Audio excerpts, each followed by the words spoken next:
Yes, Rajat, you want to speak something? Rajat, no? Okay. Don't raise your hand if you don't want to speak anything. Let me just confirm one so that we can start.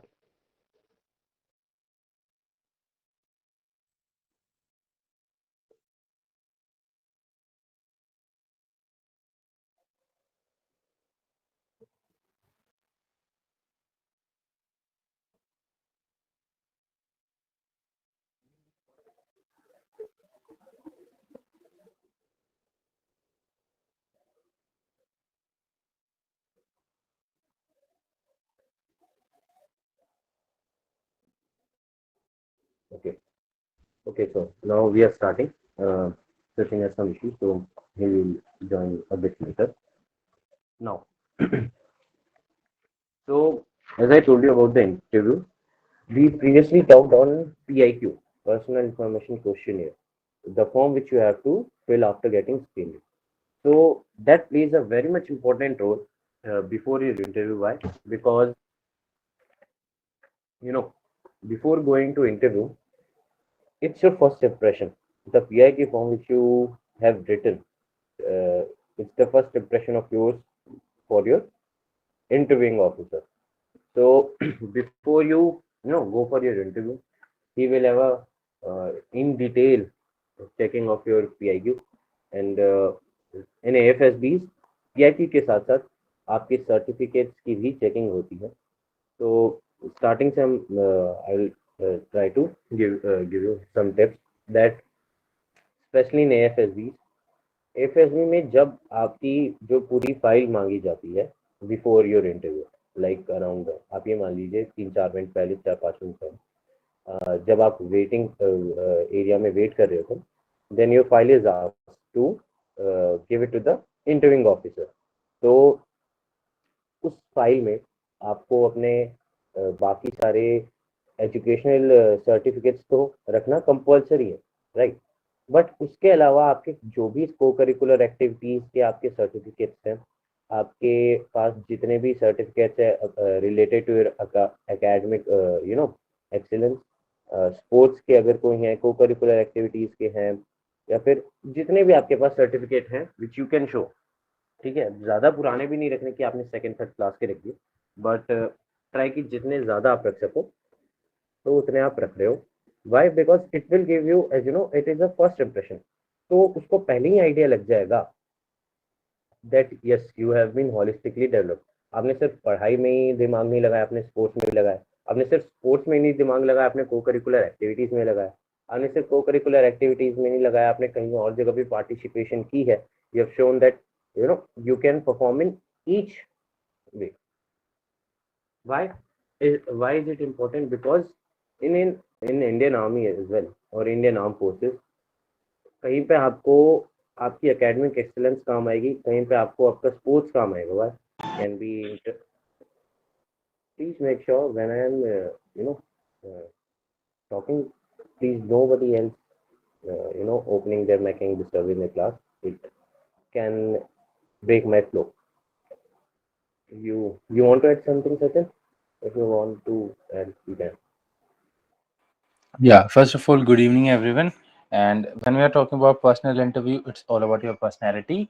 And yes, of course, in case you have certificates and participation in extracurricular activities or sports at any level, then you should represent that in your PIQ. And as well as if you have certificates, then you should put those certificates into your folder. But like in my case, I didn't have many, so फिर भी कोई problem नहीं होगी if you do not have much, क्योंकि अगर आपने PIQ में लिख दिया अपने हाथों से तो ज़्यादा प्रॉब्लम नहीं होगी. और दे ऑल्सो अंडरस्टैंड कि if this person has done schooling from this kind of school तो इतना पार्टिसिपेशन नहीं हुआ होगा जिससे सर्टिफिकेट वगैरह मिले, या फिर it can be any case. Okay, so it's not I think कि अगर तुम्हारे पास इतने ज़्यादा सर्टिफिकेट नहीं है तो कोई प्रॉब्लम है, बट है तो of course go with it, क्योंकि वो तुम्हारी पर्सनैलिटी दिखाएगी. Or try to dress neatly and try to take a shower before your interview if time allows.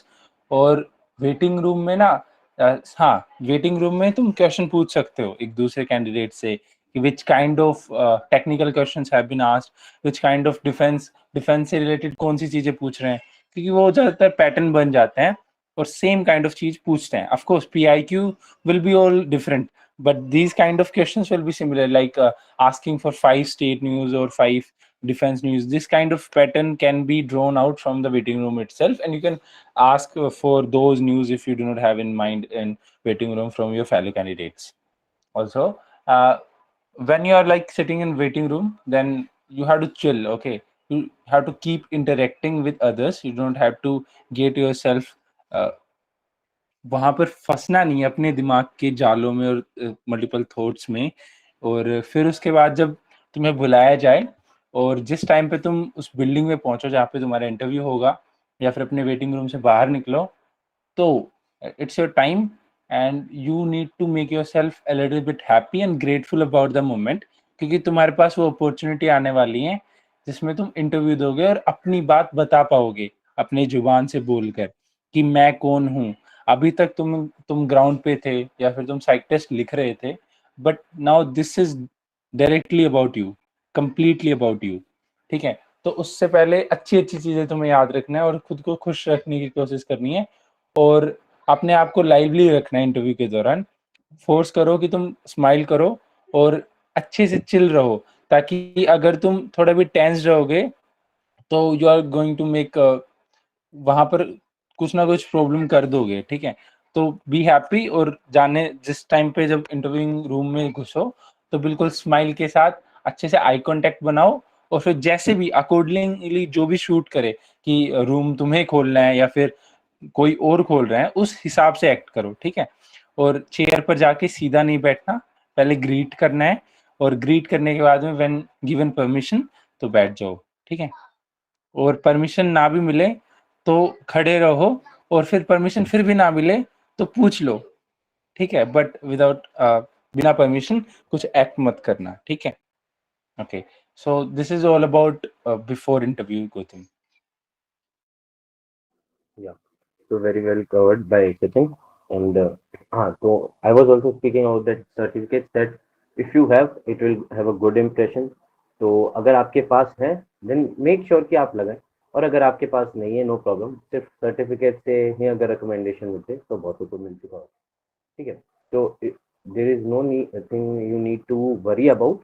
बस बट यस, पार्टिसिपेशन होता है, सर्टिफिकेट्स होते हैं या फिर इवन पार्टिसिपेशन होता है, तो एक ये रहता है कि yes you have been at least आप जीत रहे हो नहीं जीतो, but at least you are been try. तो इसलिए ये थोड़ा एक इम्प्रेशन मिलता है. We will talk about these things later also. तो try to be clean shape. ठीक है, whether any entry you are going, NCC जाओ या एनडीए हो. ग्रेजुएट में तो चलो थोड़े मुंह स्टेटस ठीक भी लगते हैं, but even at that level I prefer कि क्लीन शेव्ड ही जाओ, because clean shaved is it's kind of norm in the Indian Army or Indian Armed Forces. It is considered as norm. So be at the norm level. And उसके अलावा when you are at waiting room, तो in AFSBs mostly waiting room थोड़ा दूर होता है, and जो आपका interviewing building है वो थोड़ी दूर होती है मोस्टली. एंड आर्मी वाले में जो वेटिंग रूम होता है it is somewhat near.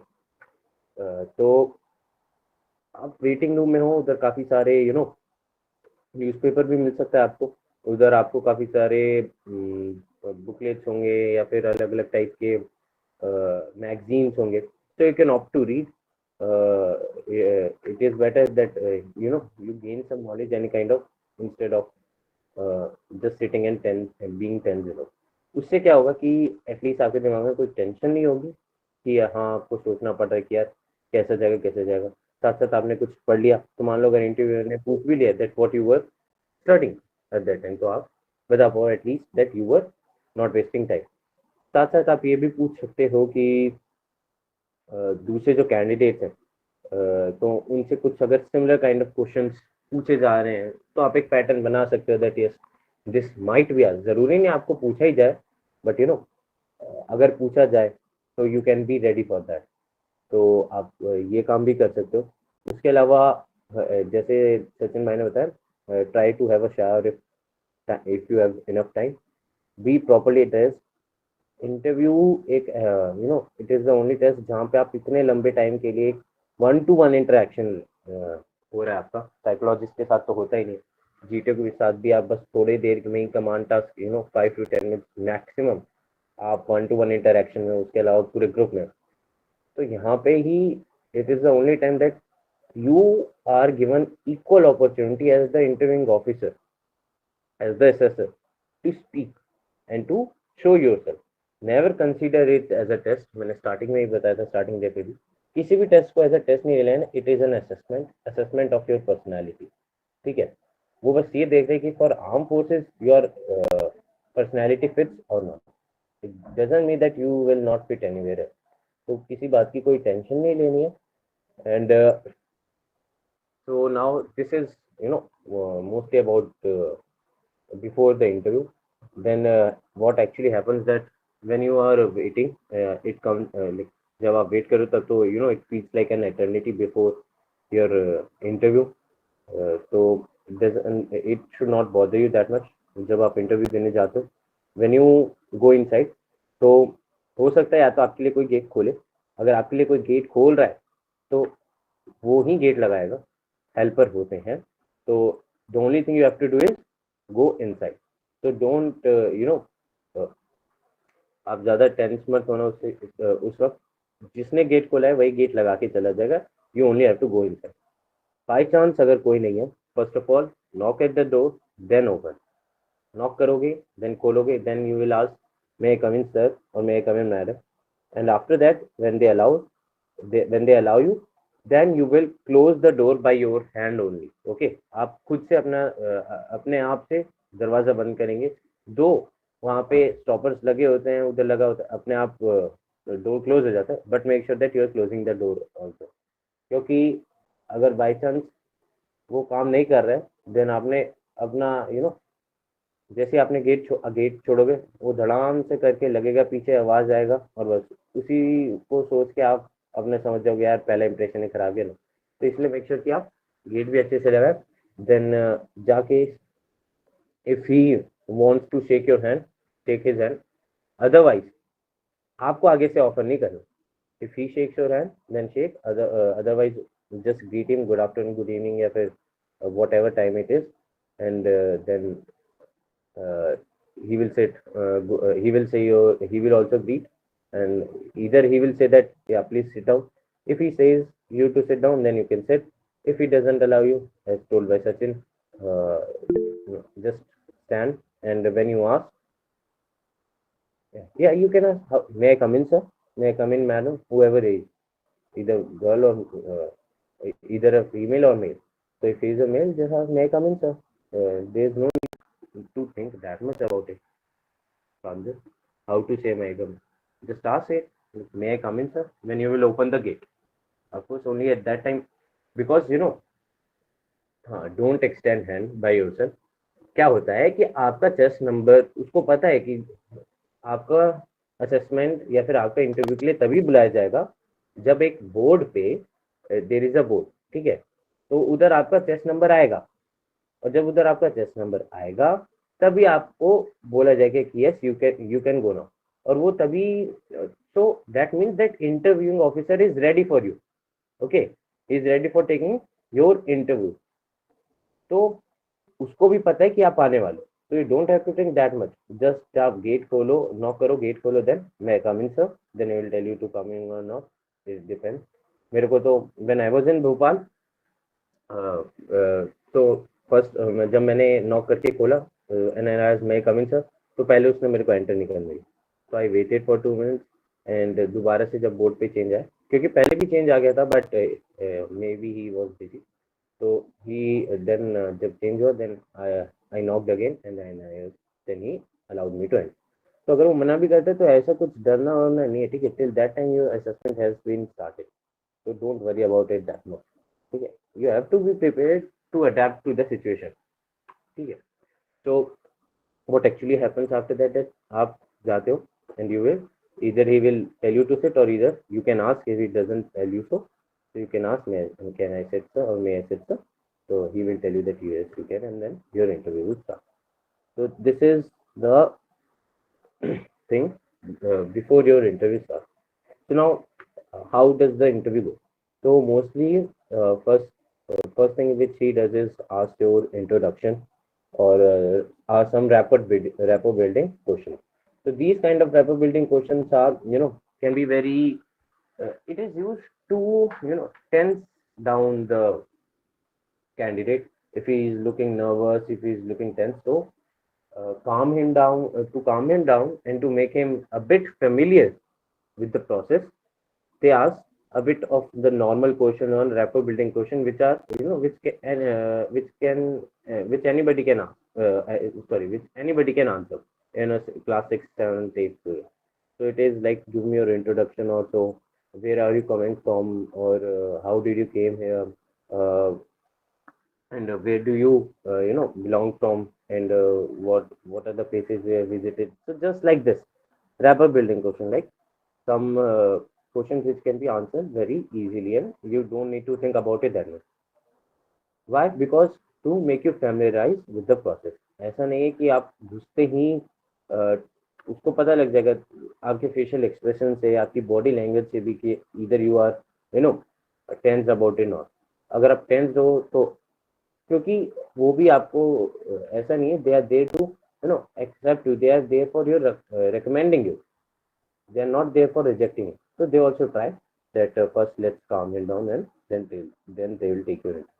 But कभी कभार आपका हो भी सकता है that रैपिड बिल्डिंग क्वेश्चंस की जगह सीधा आपसे कोई सवाल पूछ लिया जाए, सीधा आपसे कोई, you know 5-6 rapid fire questions पूछ लिए जाए।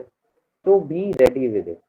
वो इसलिए हो सकता है you might be looking confident, या फिर he just want to check you कि आप नर्वसनेस में भी काम कर सकते हो कि नहीं। अगर ड्यूरिंग एसएसबी आप पे कभी भी, वेदर जीटी और इंटरव्यूइंग ऑफिसर, किसी भी टाइप का प्रेशर डालते हैं, देन आपको दुखी होने की जगह या फिर टेंस होने की जगह और खुश होना चाहिए, because they are checking your level, कि आप किस लेवल तक जा सकते हो। So at that time you must show that yes, you are better than that level as well, and आप सिचुएशन को अच्छे से हैंडल कर रहे हो। तो even if 4 to 5 rapid fire questions are asked on any uh, if any kind of question asked to you, which is like you do not feel that it will be asked, or it surprises you, doesn't matter. Think about 3 to 5 seconds, take about 3 to 5 seconds, think about it and speak on it. So first of all, rapid building question, they are mostly informal questions, that like where are you coming from, and what college, or what are you pursuing, and and then and then what course are you pursuing, where is your college, where is it located, and all, what is name of your college, and something like this. ठीक है। उसके बाद describe your journey and all। उसके बाद why interested in NDA and armed forces। So these are some basic level questions which are asked to you। Then it is taken to CIQ one। So CIQ, just like PIQ। So what CIQ means? Yes, Sachin. Yes. So, Gautam, first check Telegram. And as we are talking about rapport building, so there are two kind of interviewing officers. One who wants to test you under pressure, and the second one who wants to test you under taking you to a ninth cloud. Okay. So दो type के interviewing officer होते हैं। एक तो जो तुम्हें pressure के नीचे तुम्हें डरा धमका के बातें पूछना चाहते हैं, तुमसे आंसर लेना चाहते हैं, और दूसरे जो तुम्हें बहुत खुश करके आंसर्स लेना चाहते हैं, जो स्माइल करते रहते हैं, सब सब कुछ अप्रिशिएट करते हैं। तुम कुछ भी बताओ, वो हंसेंगे, वो बोलेंगे वाओ गुड, दैट्स ग्रेट।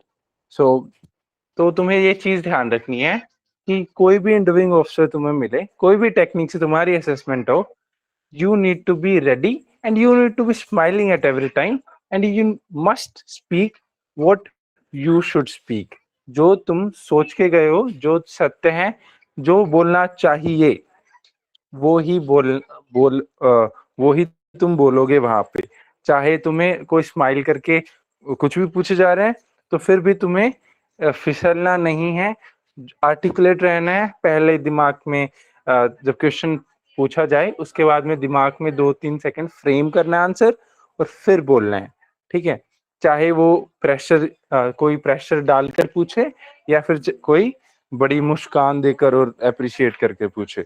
सो तुम्हें इन दोनों चीजों के बारे में अवेयर रहना है, और फिर भी कोई स्माइल करके पूछ रहे हैं तो दैट्स इवन गुड कि हम फिर भी हम बोल लेते हैं, हम अच्छे से रिएक्ट कर पाते हैं, एटलीस्ट हम खुश रहते हैं।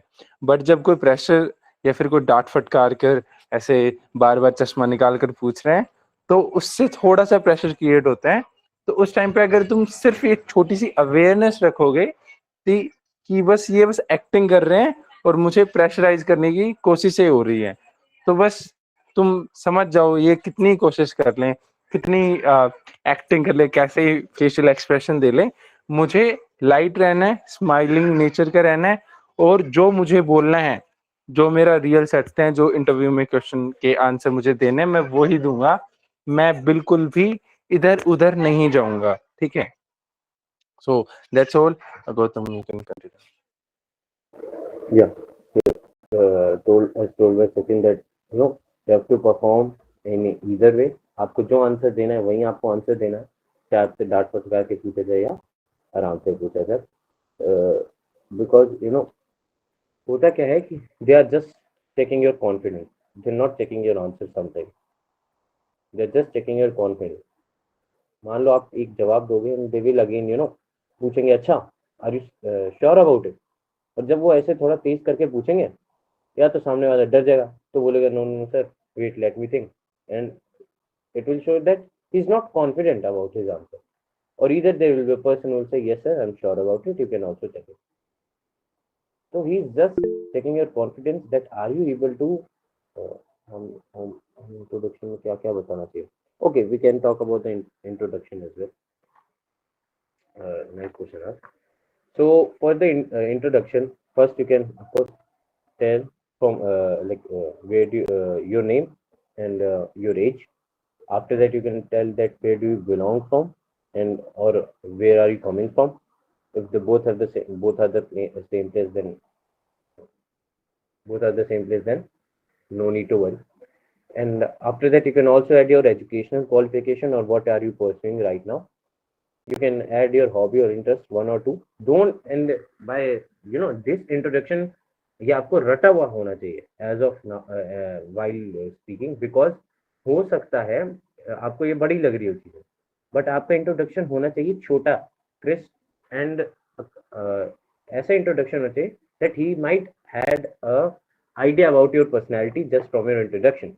So for your introduction, what are the important points? Your education, yeah, crisp and impressive. So your educational qualification, इससे आपका academic performance पे idea रहेगा. Then your co-curricular activities, participation या फिर मतलब mainly hobbies and interests, not co-curricular participation. Your hobbies and interests, that what kind of things you follow when you have a leisure time. Okay, when you're in leisure time, that what kind of things you follow. So therefore, hobbies and interests. Where are you residing or where are you coming from? So it will give an idea about your family background or the background which you have been living. So these are the important things which you must say in your introduction. इसके अलावा, if you want to add something, then you can add. It will be according to, it will change to person. I will tell something else about myself apart from these, and Sachin will tell something else about him apart from these. So it depends, but yes, these are the some things which you must tell. Okay, and of course, you may also tell about the attempt which you have been, which attempt it is of ND entry or the CDS entry, or which attempt it is in your something else. It can be. तो मैं आपको specific नहीं बता सकता ना, why say something else. It might be something interesting about you. You can tell anything which is interesting about you. You can tell anything. अब ऐसा नहीं interesting बताना that it have a negative impression, but yes, that if someone is a state level swimmer, he can also tell that uh, like any achievement, yes, like any achievement also, not only achievement. So it depends on the person to person what they can add in their introduction, and you have to find it about yourself also. Okay. For me, it was my participation in swimming that I participated in national levels also, in sports, not only swimming and kabaddi and cricket as well. So, what I did in my what I told in my introduction is that, of course, do apart from the academic performance, hobbies, interests, I told about some of my sports, and you can also tell about your some traits which you would like to tell. Like I told them I'm a very social, adaptable person, and I'm career oriented. Why I told these things? Because I consider them by myself, and I know that I am from others as well. Because others also tell me about that. Yes, if I ask them that am I socially adaptable, they say yes, you are very much. I can, and for if you are saying something like this, they can ask you in for example.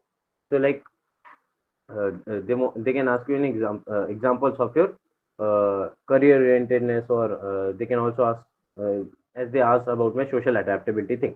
So I literally told them that, sir, my father and my grandfather, they both have been serving in the armed forces. तो हम उनके कहीं पे भी posting होती रहती थी. Yes, you can justify by singing in front of them also.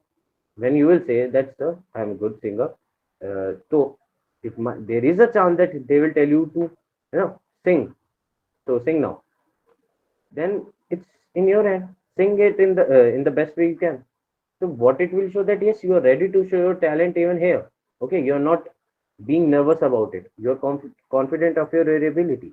So when he asked about my social adaptability, I literally told him that, sir, मेरी schooling change होती रही है, मेरी places change होते रहे हैं, और इतना ही नहीं, ये तो हो गया सर एक physical adaptiveness का, mentally adaptiveness also, because हम क्या करते हैं, लाइक मेरी स्कूल चेंज होते रहते हैं, तो लोग चेंज होते रहते हैं, डिफरेंट डाइवर्सिटी से लोग आते हैं, we are living in canteen, हर टाइप के दोस्त बने मेरे, इधर फ्रॉम साउथ नॉर्थ, गोरा काला what ever it can be, ठीक है, कोई पढ़ाई में अच्छा है, कोई स्पोर्ट्स में अच्छा है, कोई चीज से पार्टिसिपेशन में अच्छा है, बट दोस्त तो मेरे सभी है.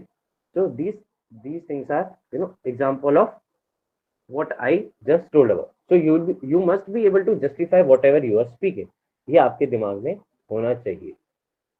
Whether it is in even in the like for the whole interview, not only rapport building, you are able to uh, hold back your explanation with some examples or some facts. That is the thing. So that is mostly about the rapport building questions. And any doubt if anybody has? Anybody wants to give? Yes. Anybody who is ready to give their intro from what I told you right now. Don't worry. If you will be able to speak in front of 31 people, then you will be able to speak in front of a person as well. Yeah, Monica, right now. So, uh, yeah, first Monica, then Anu. Monica, you can speak now. Okay, so Jai Hind everyone. My name is Monica, and I'm from a village, Bhadwadi, in Sikar, Rajasthan. And I have secured 87.50 marks in my class 10th and 90 percentage in class 12th. Currently, I'm pursuing my graduation, BSc from Pratap University in Jaipur. And my hobbies are listening music, dancing, playing with animals, spending time with my families. And this is all about me.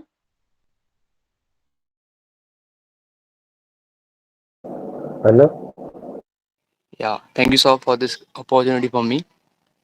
So, good evening, everyone. I am Arnav Gautam in front of you, a defense aspirant, and from city of spiritual city.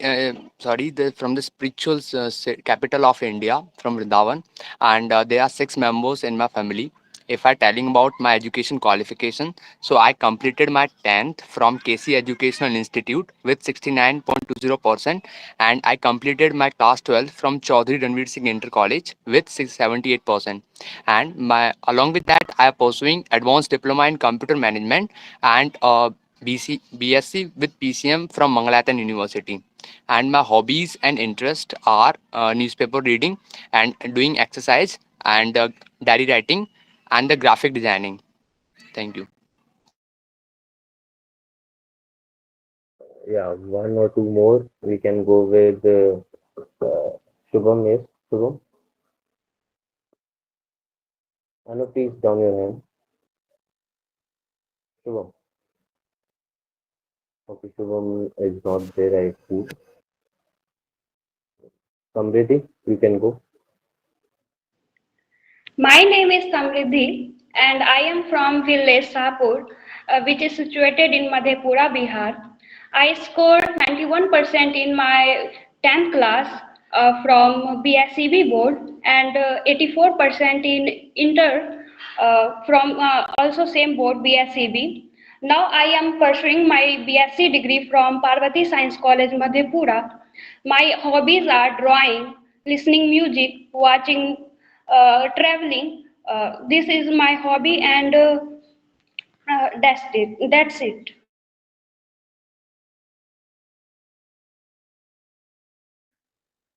Okay. So Sachin want me to introduce myself too. Okay. So I'll introduce myself. So good evening, everyone. My name is Gautam Giri, and I belong from a village named as Bita in Bihar. And currently now I'm living at Bhatinda camp, which is the biggest military station in India, as well as the second biggest military station in Asia. Currently, I have been pursuing my arts degree from IGNOU, and also I completed my 10th and 12th from KV. I have been recommended twice in armed forces. I am very much passionate about armed forces. My hobbies are cooking and swimming, and I have also a lot of interest in watching F1 racing and following it too. So, and also I have been, uh, एक second, क्या था? Like I have prepared a bit, but मेरे को ना ध्यान नहीं. But yeah, I would also like to add that I have represented my school at national for swimming and cricket as well. That's all. Sachin, you want to give it to or not? Yeah, I can. Yes, please, sir. Okay, so hello, good evening, everyone. This is Sachin Jangid. I come from a village in Jaipur district of Rajasthan, and I have completed my schooling from Yaduvanshi Shiksha Niketan, and I am currently in BSc third year, pursuing it from Rajasthan University. I love running. I'm a long distance runner, and I also love to help people. And I'm helping 3,000 plus candidates on a Telegram group for their SSB preparation. And I have been recommended for NDA Air Force for 152 course. And thank you.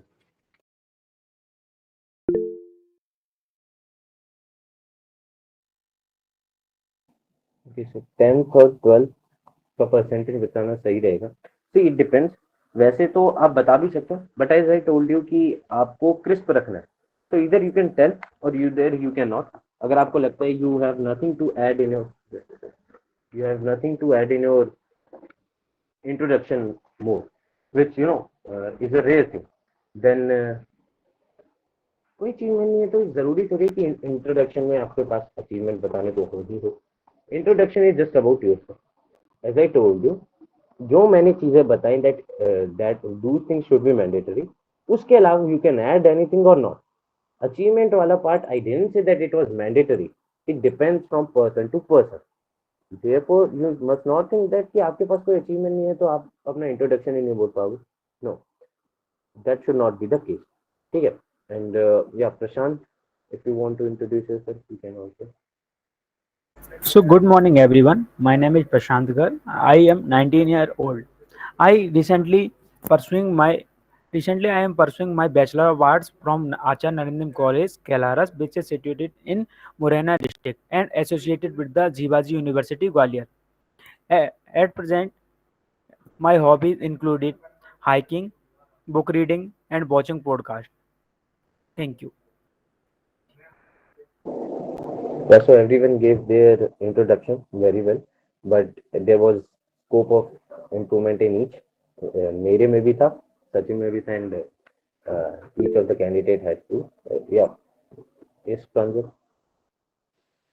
Hello everyone, I'm Pranjal Gupta. I'm belonging from town that is Churhat, which is situated in River Division. I have secured 88% in 10th board from Royal Public School and 87% from Royal Public School in 12th.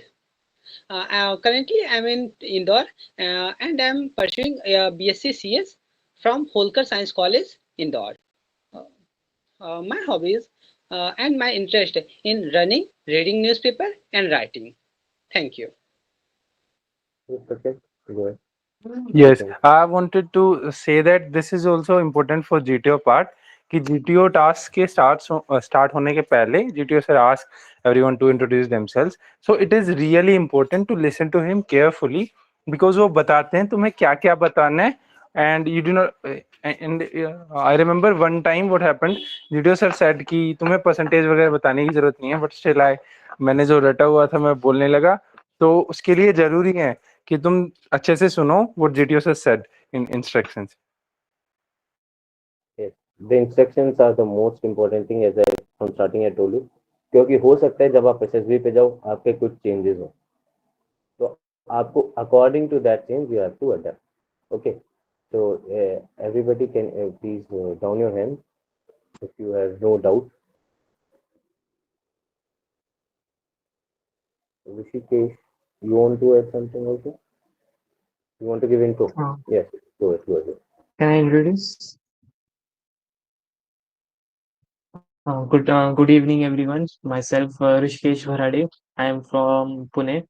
I've done my schooling from Kendriya Vidyalaya, Pune, and then I opted till 10th, and then I opted for diploma in electronics and telecommunication. I done my diploma from ASMS Polytechnic, Pune, and then I opted.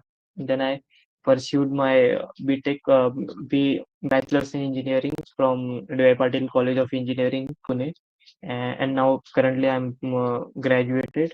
My hobbies are playing esports games and playing guitar, and that's it. Thank you. Okay. Okay, so now sorry for everybody जो अपना नहीं दे पाए या फिर those who want to add that yeah, because we have to move, we have less time, so at another time we'll give you some chances, और अगर हम किसी और क्वेश्चन पे जाते हैं then we'll ask other candidates also to answer the question. So we'll give the chances later. Okay, yeah. And someone has any kind of book that can I add also that I'm first person who opted different exam. Okay. Can I add also that I'm first person who to opt? Why you should add that you are first person? You can tell later in the interview when they will ask you about the family and all family background. At that time you can tell, but it's nothing such of a mandatory thing which you should add in your introduction. You have to make it crisp and impressive. So keep that in mind. So let's now go to let's move, and then there is CIQ. So CIQ are comprehensive information questionnaires. Just like PIQ, ये CIQ कुछ form नहीं है. There is nothing that you have to fill out. But these are some certain criteria on which questions are asked. So that is why it will help the candidate to know how the interview is interviewer or interviewing officer is built to ask the question. So Sachin, can you screen share that thing if you can? Time on the telegram. Yes, CIQ. Yes, that CIQ wala question. Yes, Comprehensive. yes. So like CIQ is mostly the most part of CIQ is all about you.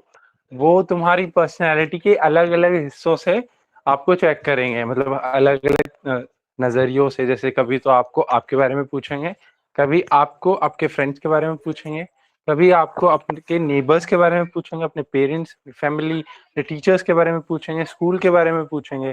ठीक है. So these are all relationships which they are looking into from your view. So एक श्लोक है, यथा दृष्टि तथा सृष्टि.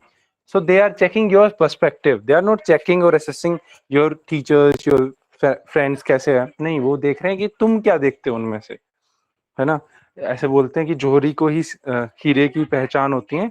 So they are checking your perspective कि are you able to collect good thing from people?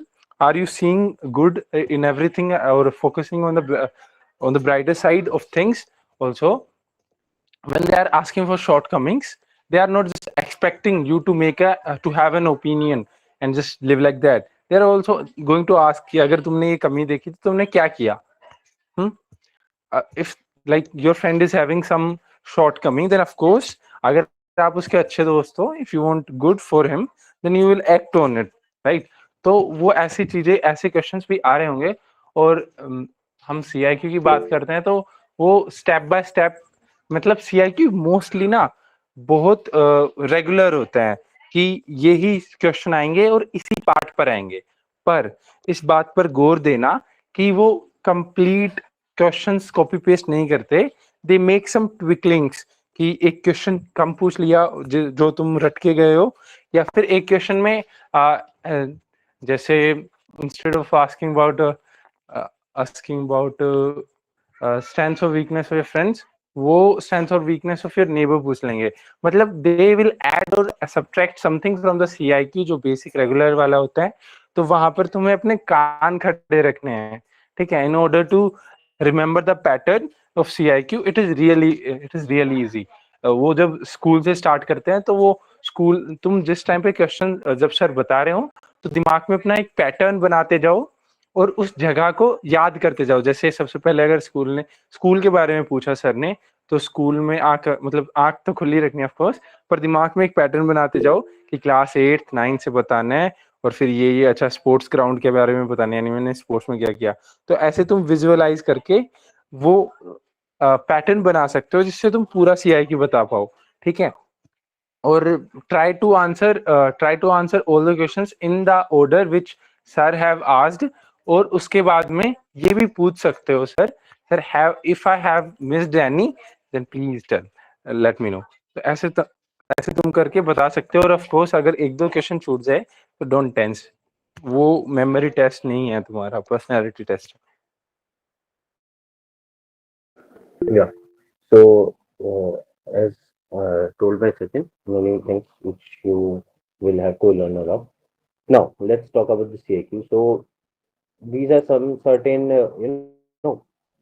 question based on different topics, which can be or may be asked in your interview.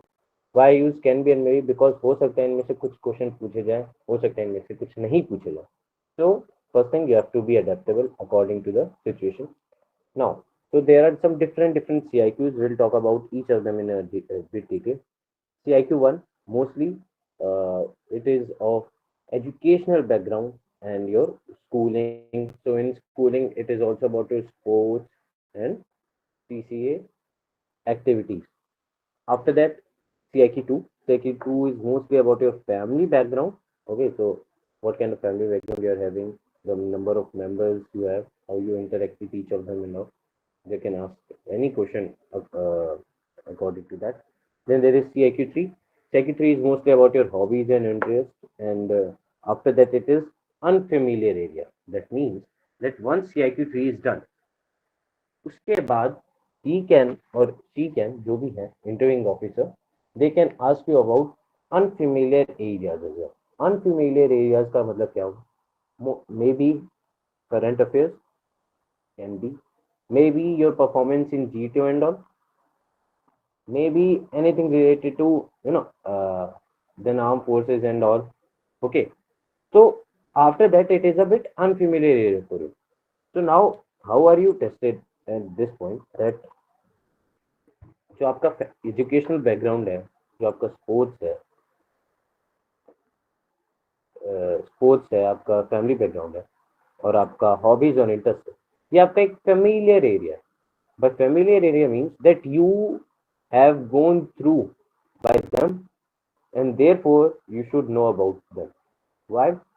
भाई आपको aware होना अपनी surroundings का as an officer अगर आपको अपने surroundings का, अपने आसपास के लोगों का ही नहीं पता होगा, सिचुएशन ही आपको अवेयरनेस नहीं होगी सिचुएशन की, then you cannot work properly, and that is why you must be aware of your situation as well.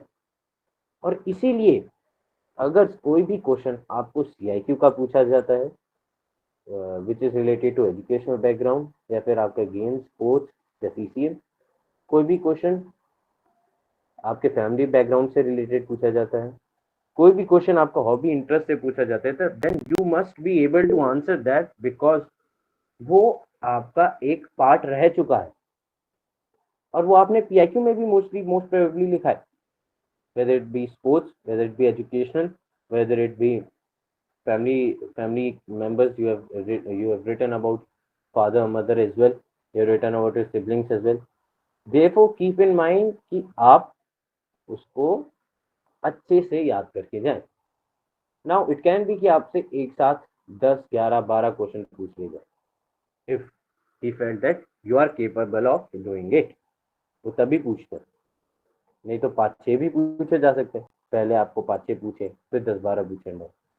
तो जब भी आपको पूछ रहे हो, जितने भी पूछ रहे हो, one thing you can do is that, first thing ये आपको प्रैक्टिस से ही आएगा, आपकी रिमेम्बरेंस जो है वो अच्छी प्रैक्टिस के साथ ही होगी.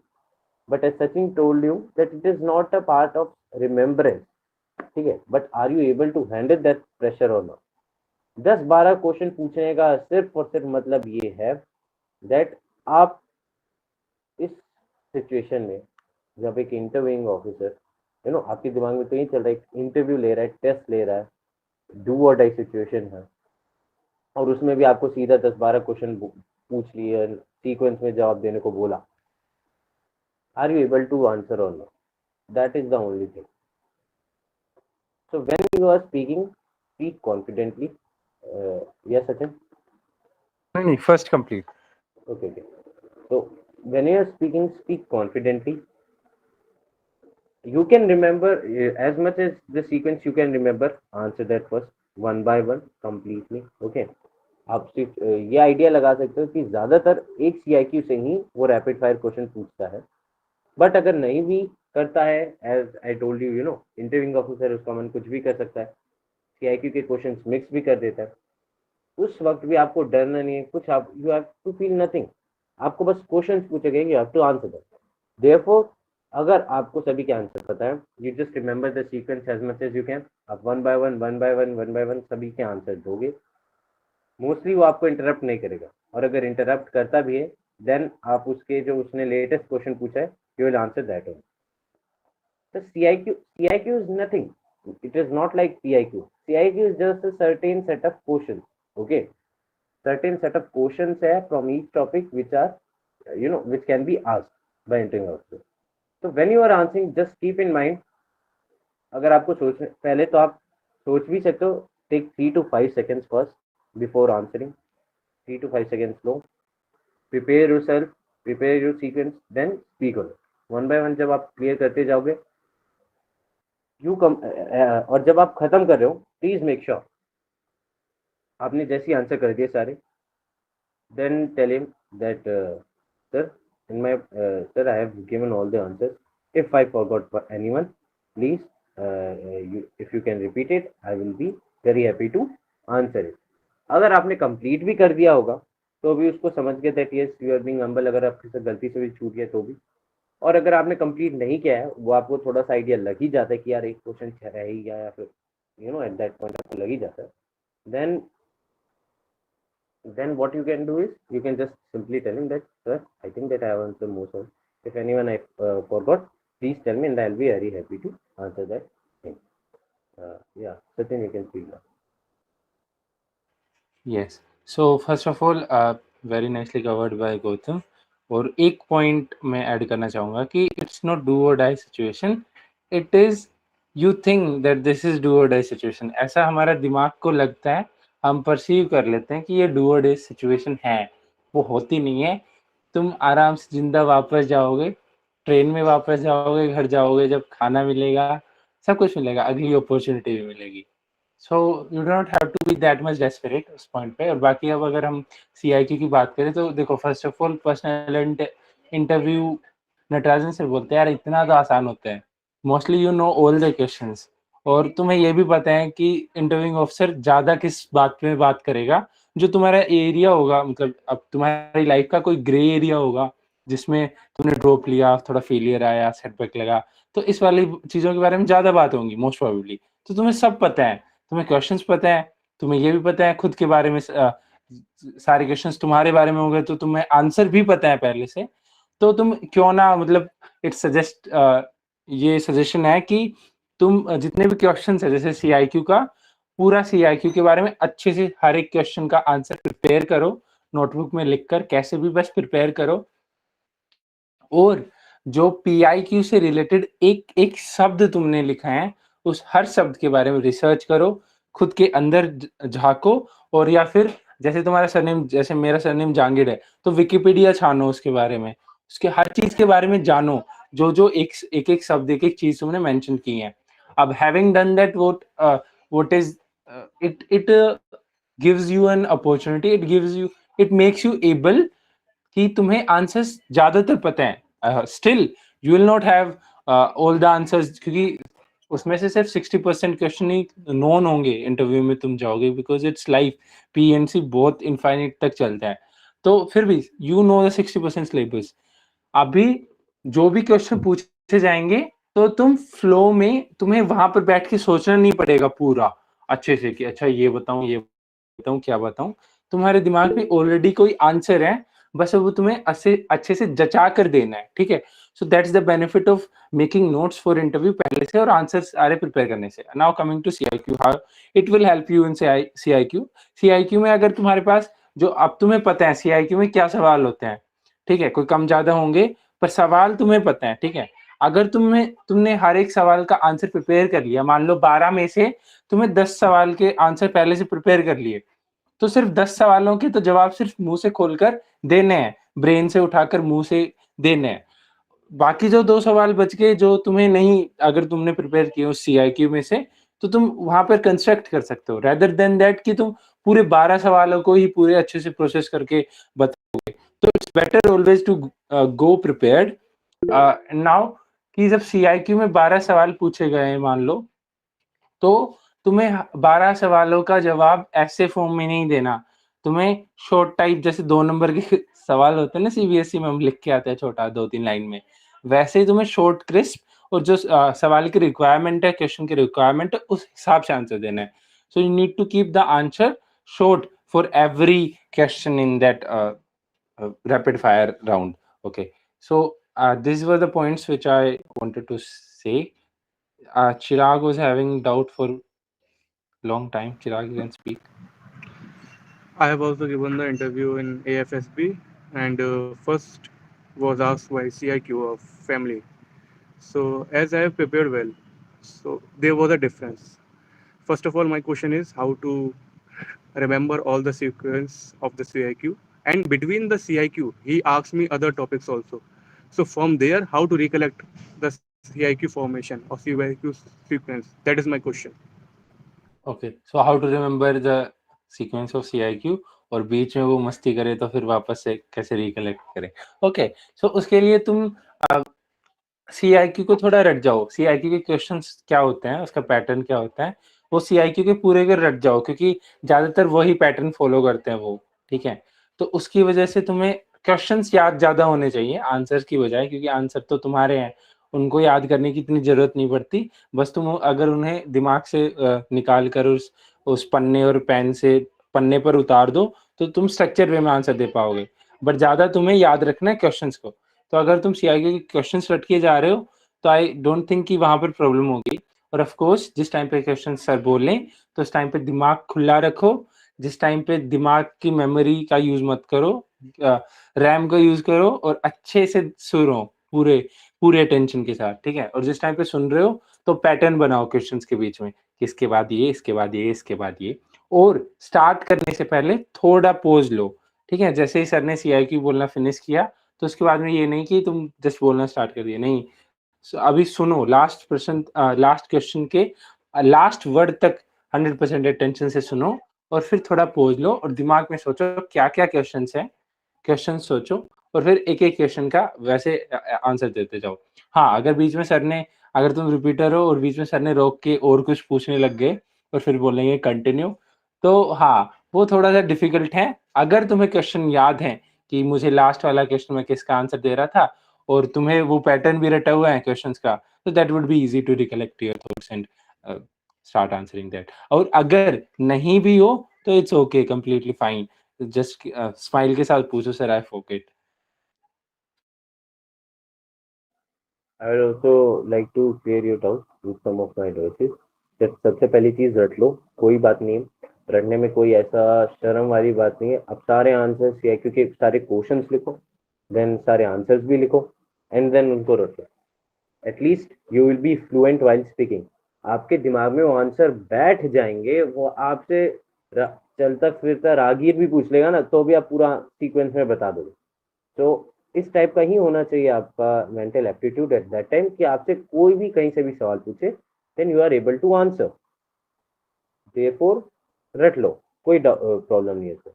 उसके बाद सीक्वेंस याद करने का जो पैटर्न है, देखो पहले तो मेरे से भी नहीं होते थे। First of all you have to practice a lot.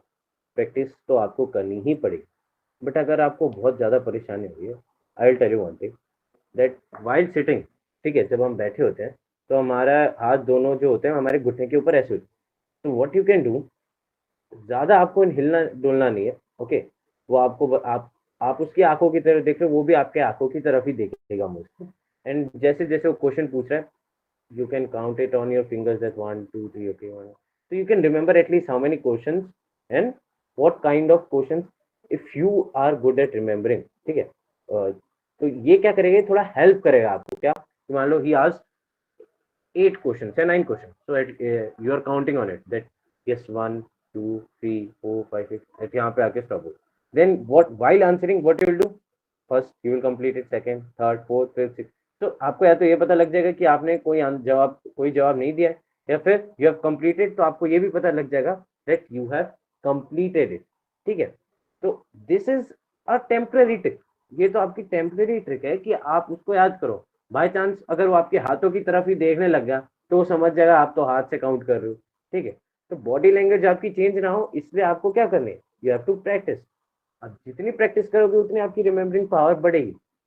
आप मॉक इंटरव्यूज जब तक नहीं दोगे, मैंने तो around more than 30-35 mock interviews दिए थे।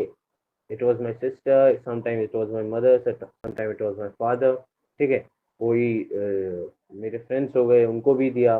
There were some senior officers which I know and they live near by me, so I give them also, ठीक है। तो what it must be that आप प्रैक्टिस कर रहे हो, और जब आप प्रैक्टिस करोगे देन आपको डेफिनेटली धीरे धीरे याद रहने लगेंगे क्वेश्चन। और तब भी अगर आप एक दो भूल जाते हो, there is no problem in it. अगर आप जवाब दे रहे हो दैट इज परफेक्ट, बट अगर आप भूल भी रहे हो, इसमें ज़्यादा कुछ हार्म नहीं है, ठीक है। You can ask for it at any time, पर ध्यान रहे कि वो एक या मैक्सिमम 2 क्वेश्चन ही हो। Yeah, Prakash, you have some doubt also? Prakash.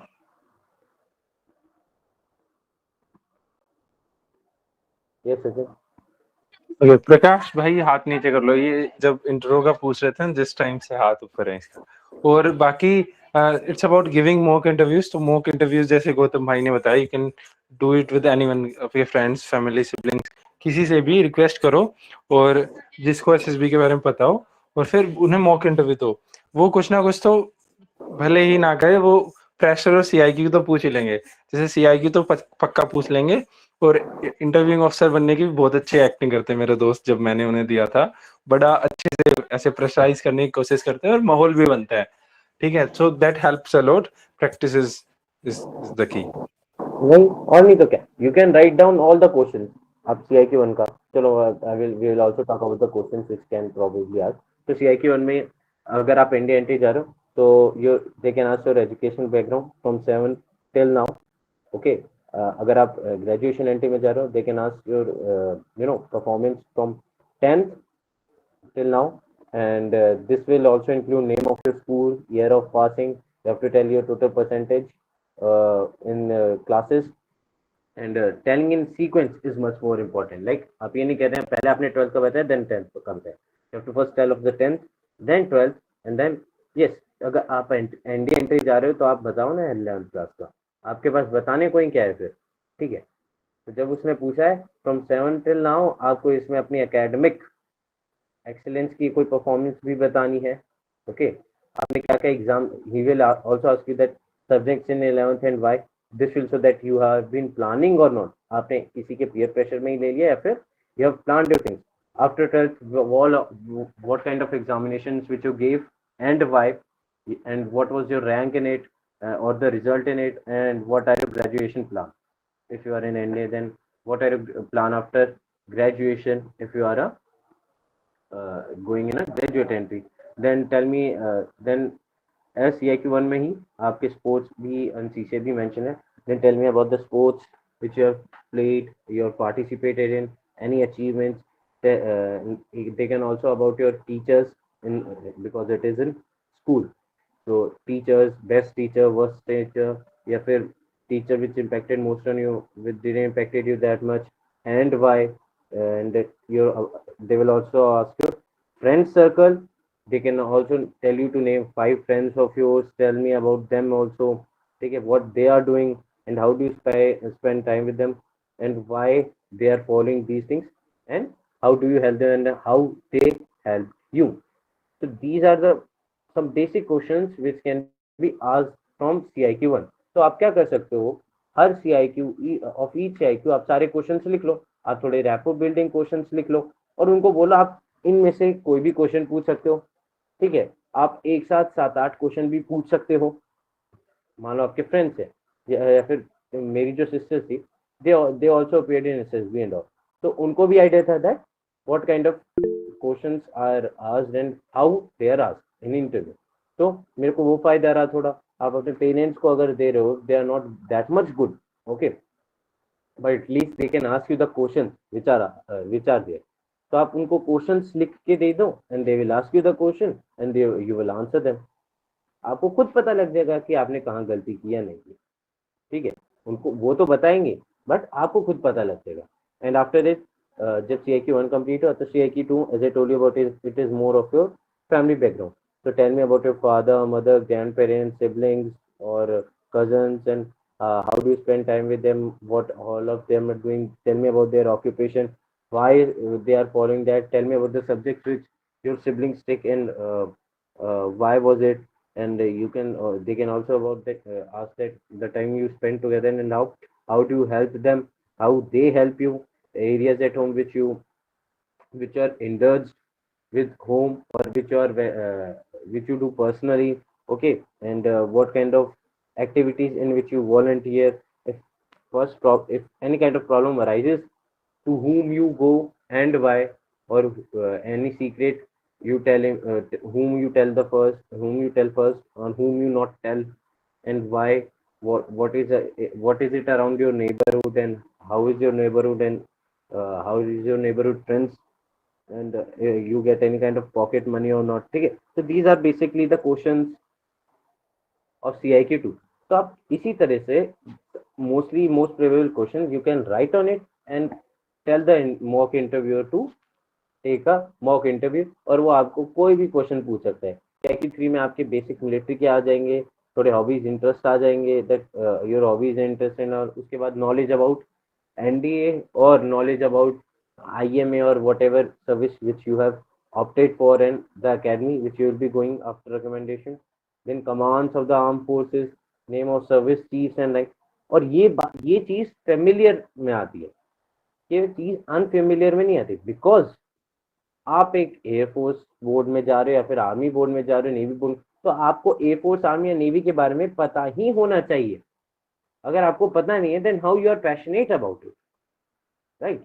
Complete rank structure आपको पता होना चाहिए, टॉप टू बॉटम में, बॉटम टू टॉप, किसी भी वे में. ठीक है. आपको नेबरिंग कंट्रीज के बारे में पता होना चाहिए इंडिया के एटलीस्ट. वाई?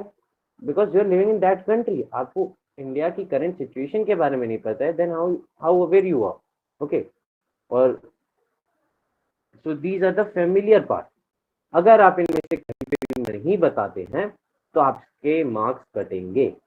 अगर आप इन क्वेश्चंस में से आंसर नहीं दे पाते हैं तो आपके मार्क्स कटेंगे। Make sure that is why it is very much important कि आप रट लो, कुछ भी कर लो, बट आप हर एक क्वेश्चन का जवाब आपको आता हो, चाहे आपको थोड़ा सोच के देना पड़े, but at least you must be able to answer confidently. Okay, उसके बाद आता है थोड़ा अनफेमिलियर पार्ट। अनफेमिलियर पार्ट में भी current affair related, that what do you think about Israel Palestine issue, what do you think about Russia Ukraine war. So these are unfamiliar part, these are not directly affecting you, या फिर you have not been indulged directly in them. तो यहाँ पे अगर आपको पता है इसके बारे में तो it will show that you have extra knowledge, you are keen towards learning, और इसीलिए आपके मार्क्स इसमें बढ़ेंगे। बट अगर अनफेमिलियर पार्ट आपको नहीं पता है, वो आपके मार्क्स काटे नहीं जाएंगे। वो तब काटे जाएंगे अगर आपने हॉबी में लिख दिया that you have interest very much in Jio politics और आपको घंटा कुछ नहीं पता, तो दैट टाइम वो आपके मार्क्स कटेंगे। But if you already told that sir, मतलब in interview if you ask that what is your weakness और what do you feel where you feel weak about it और where you are not good at it, और आपने पहले ही बोलते हैं sir जियो politics मेरे को ना पता है, और तब भी वो पूछ रहा है, तो आपको जितना पता है बताओ, और नहीं पता तो you can say sir sorry sir I only know about that much, उसके अलावा मेरे को ज़्यादा पता नहीं है। तो what does this show you, that this show that at least you try. Okay, और साथ ही साथ आप अनफेमिलियर चीज़ को कंट्रोल नहीं कर सकते। अनफेमिलियर पार्ट पे वो कहीं से भी अनगिनत चीज़ें पूछ सकता है, नेशनल एजुकेशन पॉलिसी से लेकर सीए से लेकर किसान बिल से लेकर वो कुछ भी पूछ सकता है। तो it's not in your hand, but what is in your hand is that your familiar part. तो उधर आपकी एक भी गलती नहीं होनी चाहिए, मेक श्योर उधर आपके एक भी मार्क्स नहीं कटना चाहिए, you have to make sure. तो ये आपको एकदम अच्छे से रिटर्न होना चाहिए। Now let's talk about what an interviewing officer is trying to look in is trying to find in a potential future officer or a candidate. It can be professional competence. Why?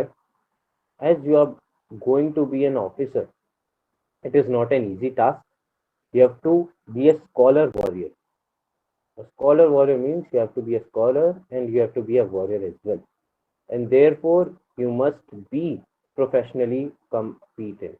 That means that आप career oriented हो। Okay, it is not an easy task to be an officer. पहले आपको exam clear करना होता है, interview then उसके बाद आपको ट्रेनिंग भी पूरी कंप्लीट करनी होती है। वो बस उधर इसलिए बैठे हैं ताकि गवर्नमेंट का पैसा खर्च ना हो या खराब ना जाए। मतलब आप ट्रेनिंग में आप मान लो आप रिकमेंड भी हो गए बट आप ट्रेनिंग ही छोड़ के भाग गए, क्यों? क्योंकि you are not able to compete with others, so they don't want that kind of mindset. Therefore professional competence must be there. उसके बाद enthusiasm, अगर आप ही enthusiastic नहीं होंगे तो आप अपने soldiers को क्या enthusiastic बनाएंगे? Therefore a candidate must also have enthusiasm in it. अब मैं ज़रूरी नहीं है कि आपने सब चीज़ें परफेक्टली भरी हुई है, कुछ चीज़ कम हो सकती है, कुछ चीज़ थोड़ी ज़्यादा हो सकती है, but at least you must be trying to have them. The thing is कि ज़रूरी नहीं है आप अपने परफेक्ट स्टेट पे हो अभी, but you must be trying to be the best possible version of yourself. So at least that you are trying, that shows that yes you are willing to improve yourself. उसके साथ social adaptability which I told you, very very important. अगर आप you do not have the ability to get along with people, armed forces is, you can say that it is not for you, because आप बिना adaptability के कोई भी काम नहीं कर पाएंगे, कहीं भी नहीं कर पाएंगे। तो अगर आप नहीं adaptable, you must try to be, okay. और फिटनेस और ट्रेनेबिलिटी ये of course important है। अब आप ये नहीं कह, it is also not that much important, but एक फिटनेस और ट्रेनेबिलिटी होने चाहिए स्टूडेंट के अंदर। एक 120 किलो का बंदा और एक 60-70 किलो का, so who will have a better impression in front of an interviewing officer? Of course the person with 70 kgs. Why? Because he is more fit, to join armed forces, at least physically. Mentally, we'll talk about later. But your physical appearance also have a impact on person. Therefore, try to be fit or try to be as trainable as you can. You must have self confidence. It is very important. Interview में आपके पास बहुत बार ऐसे question आएंगे जो आपको पता नहीं होगा, बट वो they will be only and solely based to check your confidence. वो काउंटर क्वेश्चन करेंगे. जैसे मान लो आपका CIQ 1 कंप्लीट हो गया था, they moved on, CIQ 2 complete हो गया, आप CIQ 3 पे है और वो आर्म फोर्सेस के बारे में पूछा है और अचानक से वो आपके पेरेंट्स पे चला जाएगा और एक सवाल पूछेगा जो आपने पहले आंसर दिया हुआ था. अब आप आंसर अपना चेंज कर रहे हो या नहीं, आप आंसर दे पा रहे हो या नहीं, because you are not ready. आपने तो सोचा था यार पहले फैमिली का तो हो गया तो कुछ नहीं पूछेगा, but the thing is he can ask.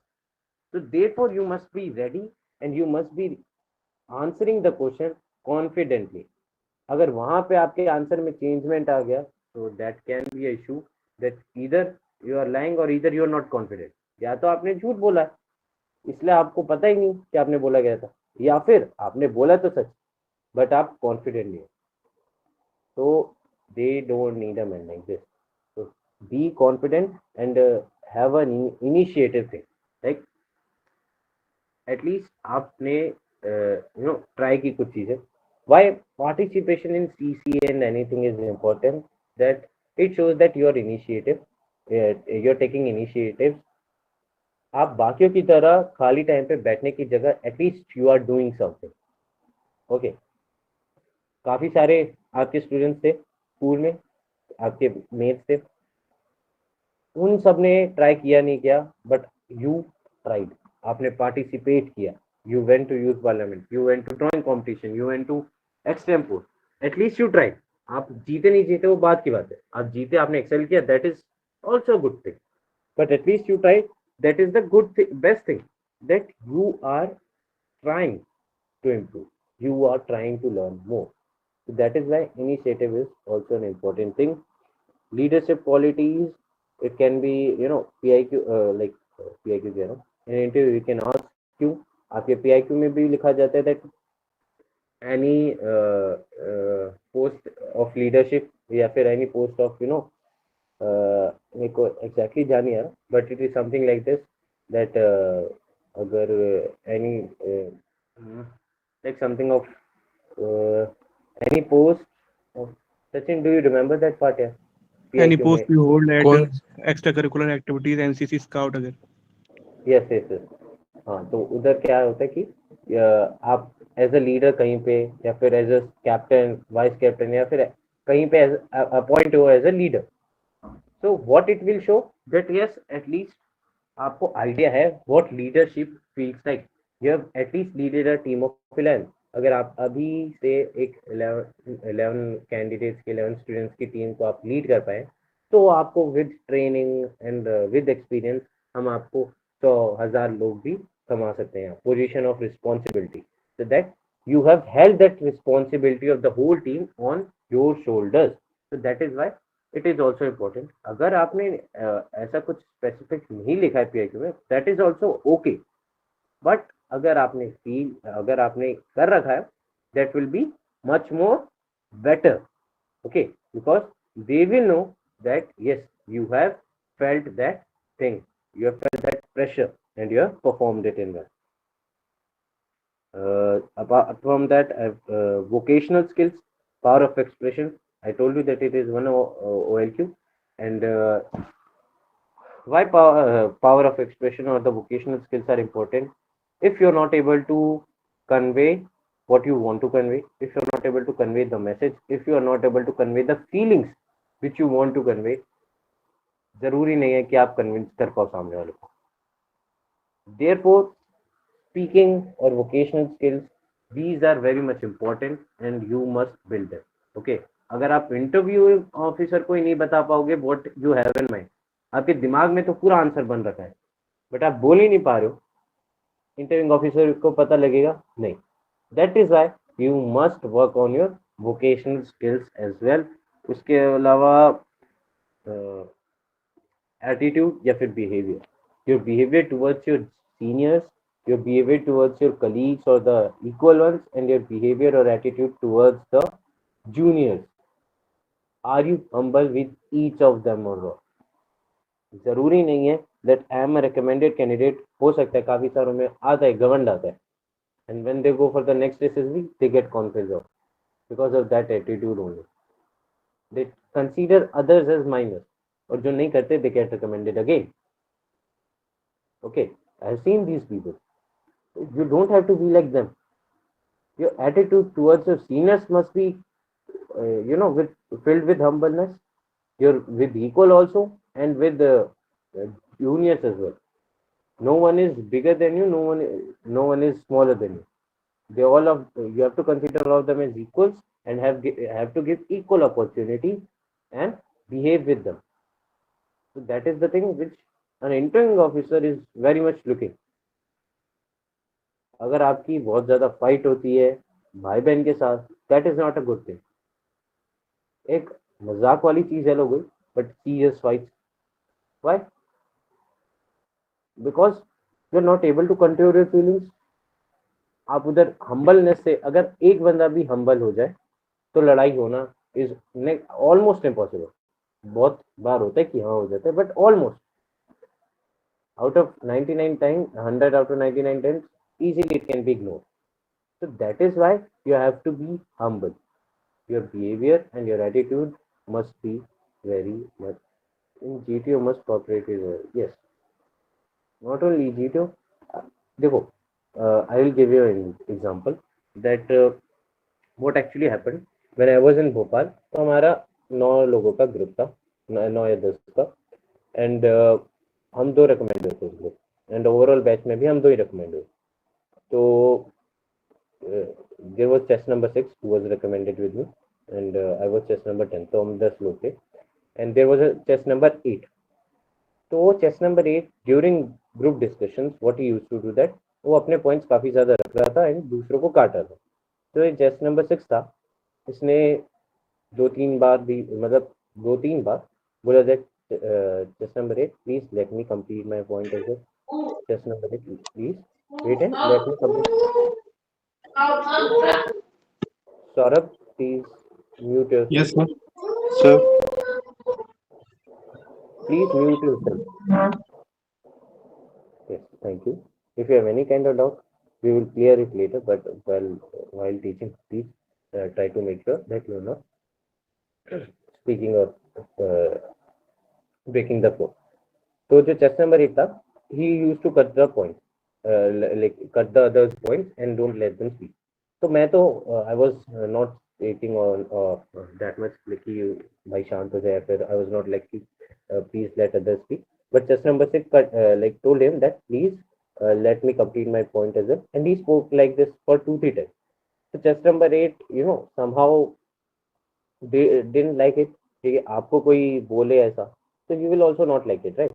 So when GTO in the command task asked him that whom you called, and so he called me and another guy as well, and he asked him that whom you will not call.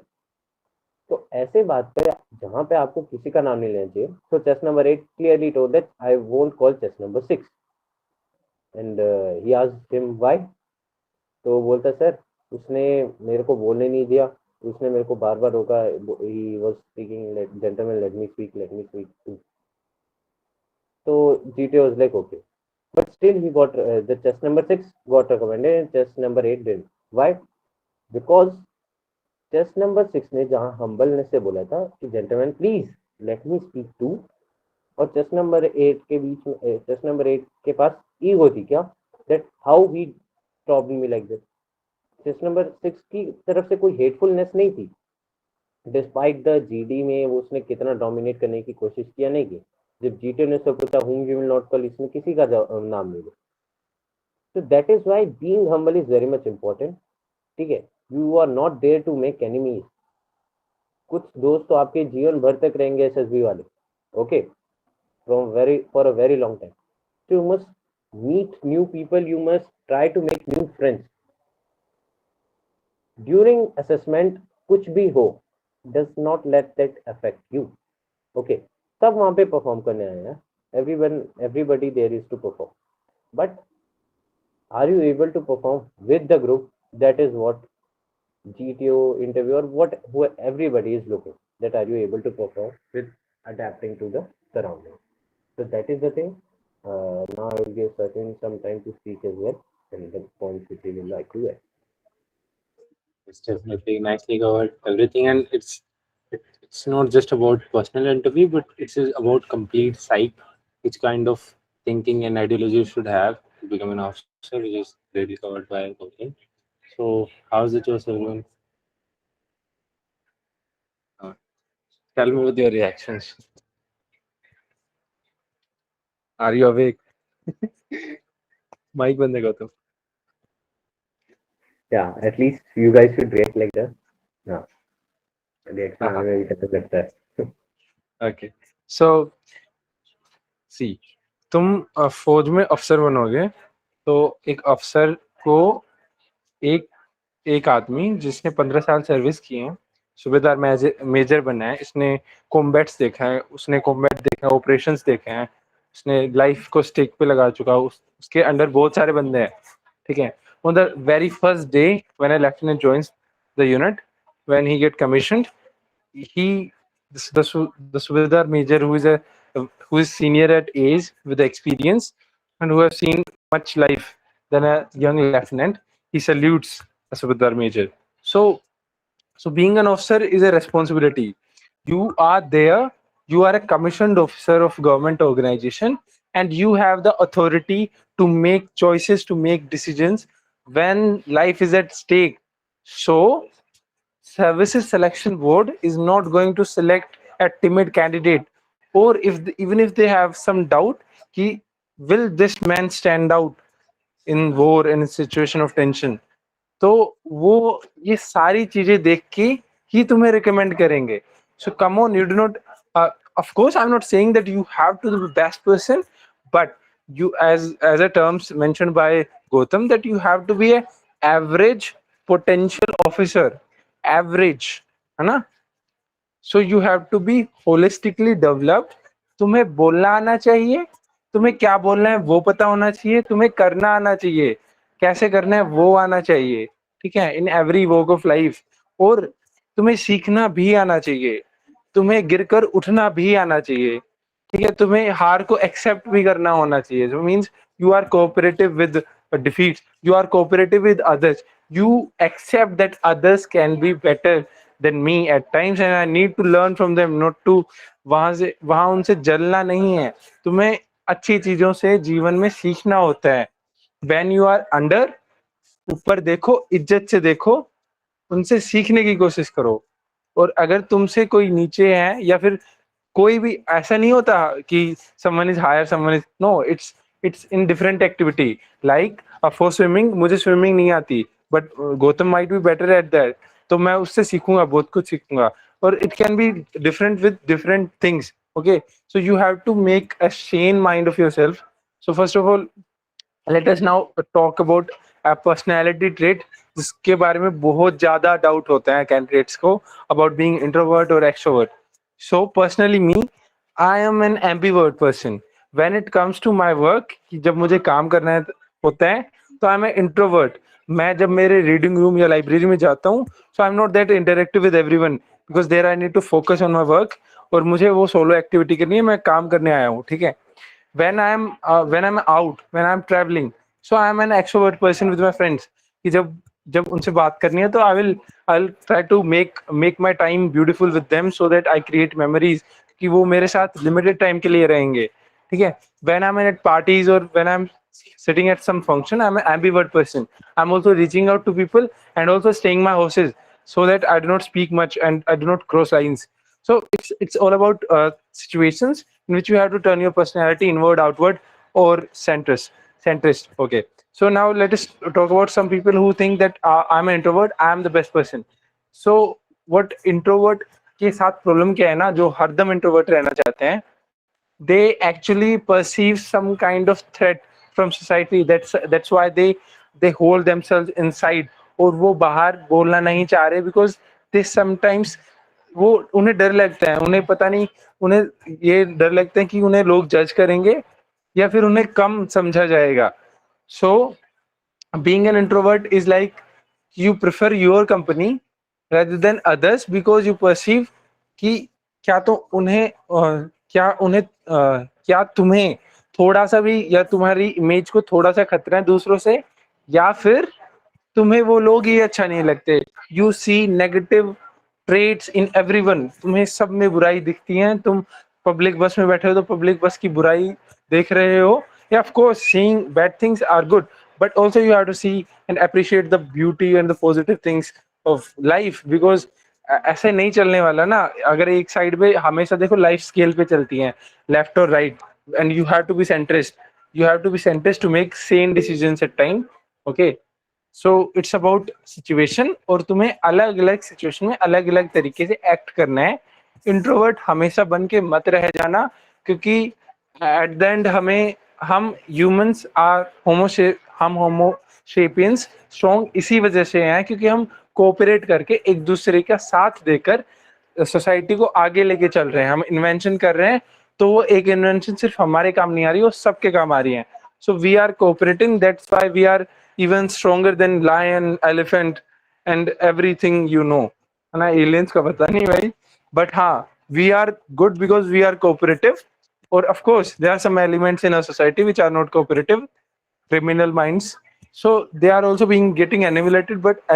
But we have to understand कि जिस 10 लोगों से हम मिल रहे हैं उनमें से 9 लोग अच्छे लोग होते हैं और एक दूसरे का भला चाहते हैं. Now let us talk about optimism in life.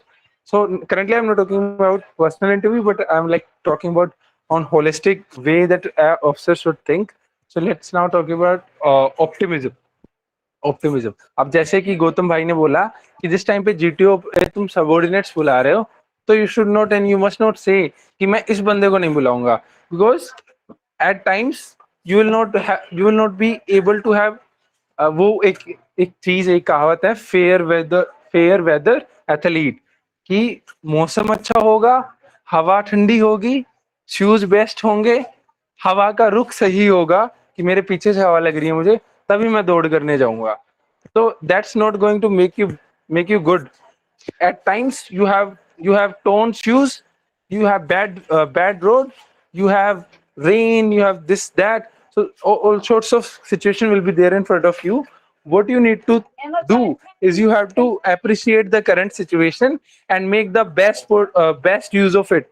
जो भी resources हैं, जो भी men and what is leadership? Leadership is management of men and resources in army. And for that, you need to first appreciate the good, positive use and the function of resources and the men.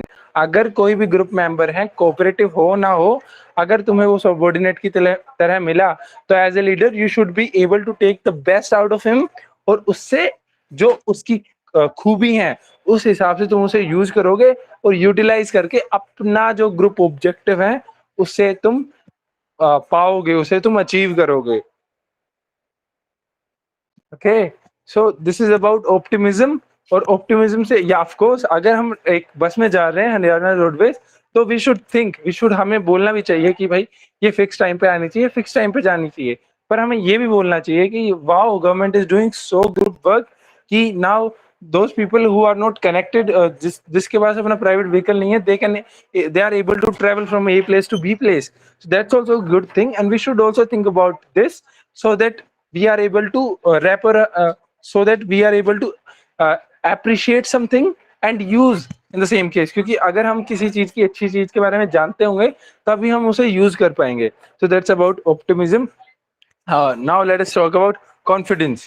So whenever you are having some sort of rules, ethics, principles, or opinion in your mind, to make that opinion, to make that idea, to make that virtue, or to make your quality a reality, you need confidence to express, act on it. अगर तुम्हें कोई चीज को करना है तो you need to stand out. जैसे सब करते आ रहे हैं वैसे ही करते रहोगे तो you will be, तुम्हें कौन याद रखेगा और तुम क्या ही कर पाओगे, लीडर नहीं बन पाओगे. Leader is one who takes initiative, who is a problem solver. Problem solver वही होगा जिसको खुद पे कॉन्फिडेंस होगा, yes I can do this, और वो जब ये जो भी बंदा ये सोचता होगा कि मैं ये कर सकता हूं, तभी वो आगे प्लान बनाने की कोशिश करेगा, एक्ट करेगा और अचीव करेगा। The person who is not confident, वो कभी प्लान नहीं करेगा, वो कभी एक्ट नहीं करेगा, and hence he can never achieve that. So you need to be a confident person. और कॉन्फिडेंस कैसे आता है?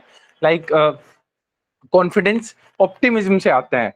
जब तुम विश्वास रखते हो कि तुम्हारी जो अच्छी चीजें हैं वो तुम है, और तुम उसे अप्रिशिएट करते हो और तुम उसका यूज करने का इस्तेमाल करते हो। जैसे if I am having four limbs, like two legs, two hands, so I can do punch, I can do boxing, I can do running, so I appreciate this thing, और मैं उसके बाद ही एक्ट कर सकता हूँ।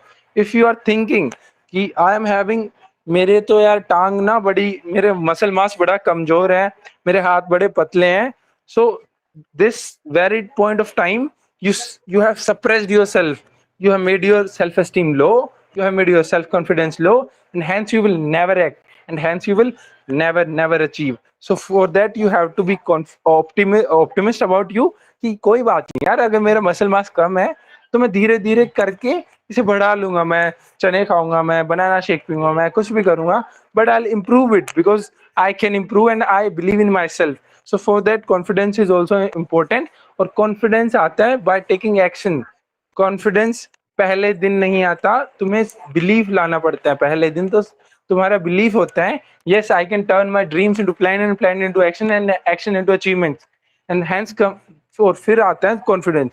कॉन्फिडेंस तो धीरे धीरे बन जाएगा, बिलीव रखो और काम करना शुरू करो, ठीक है, काम करना, इनिशिएटिव लो। So let us now talk about काम और प्रॉब्लम सॉल्विंग पे थोड़ा बात करते हैं। So a leader is a problem solver, और जहां पर भी सिचुएशन होगी, जहां पर भी समस्याएं आएंगी, और आपको समस्याओं को समाधान करने के लिए जो आपके पास रिसोर्सेज हैं, आपको उन्हें देखना है, और सही रिसोर्सेज मैन को पहचानते हुए उनको काम पर लगाना है, और फिर काम सोल्व करना है। पर समस्या को देखने के लिए भी एक नजरिया चाहिए होता है कि you can not just spot problems, कि अगर आप कहीं पे चल रहे हो तो आपने प्रॉब्लम देखी, प्रॉब्लम के सॉल्यूशन के बारे में सोचा और एक्ट किया, तो ये आप प्रॉब्लम सॉल्वर बन पाओगे। Like for example, in your daily example, कि तुम्हारा अब जैसे ऑब्जेक्टिव है ऑफिसर बनना, ऑफिसर बनने के लिए तुम्हें एसएसबी क्लियर करना पड़ेगा, और उसके लिए तुम्हें उसकी जैसी पर्सनैलिटी बनानी पड़ेगी। सो in your current personality you have to spot the problems in your current personality. problems spot करने के बाद में एक्ट करना पड़ेगा। करंट रिसोर्सेज हैं जितने भी हैं, मेरे पास फोन है, मेरे पास कैमरा है, उसमें माइक है, उसमें यूट्यूब है, उसमें जो भी रिसोर्सेज हैं सबका यूज करते हुए अपनी प्रॉब्लम को सोल्व करना है, ठीक है। प्रॉब्लम स्पॉट करना, एक्ट करना और सोल्व करना, तभी तुम प्रॉब्लम सॉल्वर बन पाओगे। और same concept will apply to TATs and story writing. Story writing में तुम्हें क्या करना है, तुम्हें अच्छे पहले तो अच्छी प्रॉब्लम्स को देखना है, सोशल प्रॉब्लम्स को या फिर कोई भी अच्छी प्रॉब्लम को, और फिर तुम्हें एक्ट करना है। एक्ट करने के लिए तुम्हें अच्छे एक्शंस लाने पड़ेंगे, और फिर तुम्हें अच्छा रिजल्ट भी मिलेगा accordingly to your actions. So this is about problem solving. Let's now talk about creativity. Creativity is nothing, हमारे गांव में बोलते हैं, जिस दिन मुझे वो कहावत याद नहीं थी, आज याद है, कि लालच और आलस ही विकास करवाते हैं, ठीक है। तो अगर तुम बैठे हो, तुम्हारे पास थोड़ा टाइम है सोचने को, तो और तुम्हें कोई आइडिया आया, तुम्हें विश्वास है कि तुम इस आइडिया को कन्वर्ट कर सकते हो इनटू एक्शन, और you can act on that, तो आप आइडिया को रिफाइन करोगे दिमाग में, और फिर उस आइडिया को ट्राई करोगे। You just want to try it, और फिर रिजल्ट आए तो इट्स ओके, नहीं आएगा मींस 10 आइडिया में से यार 3-4 में तो रिजल्ट आएगा, and you will hence become a creative person also.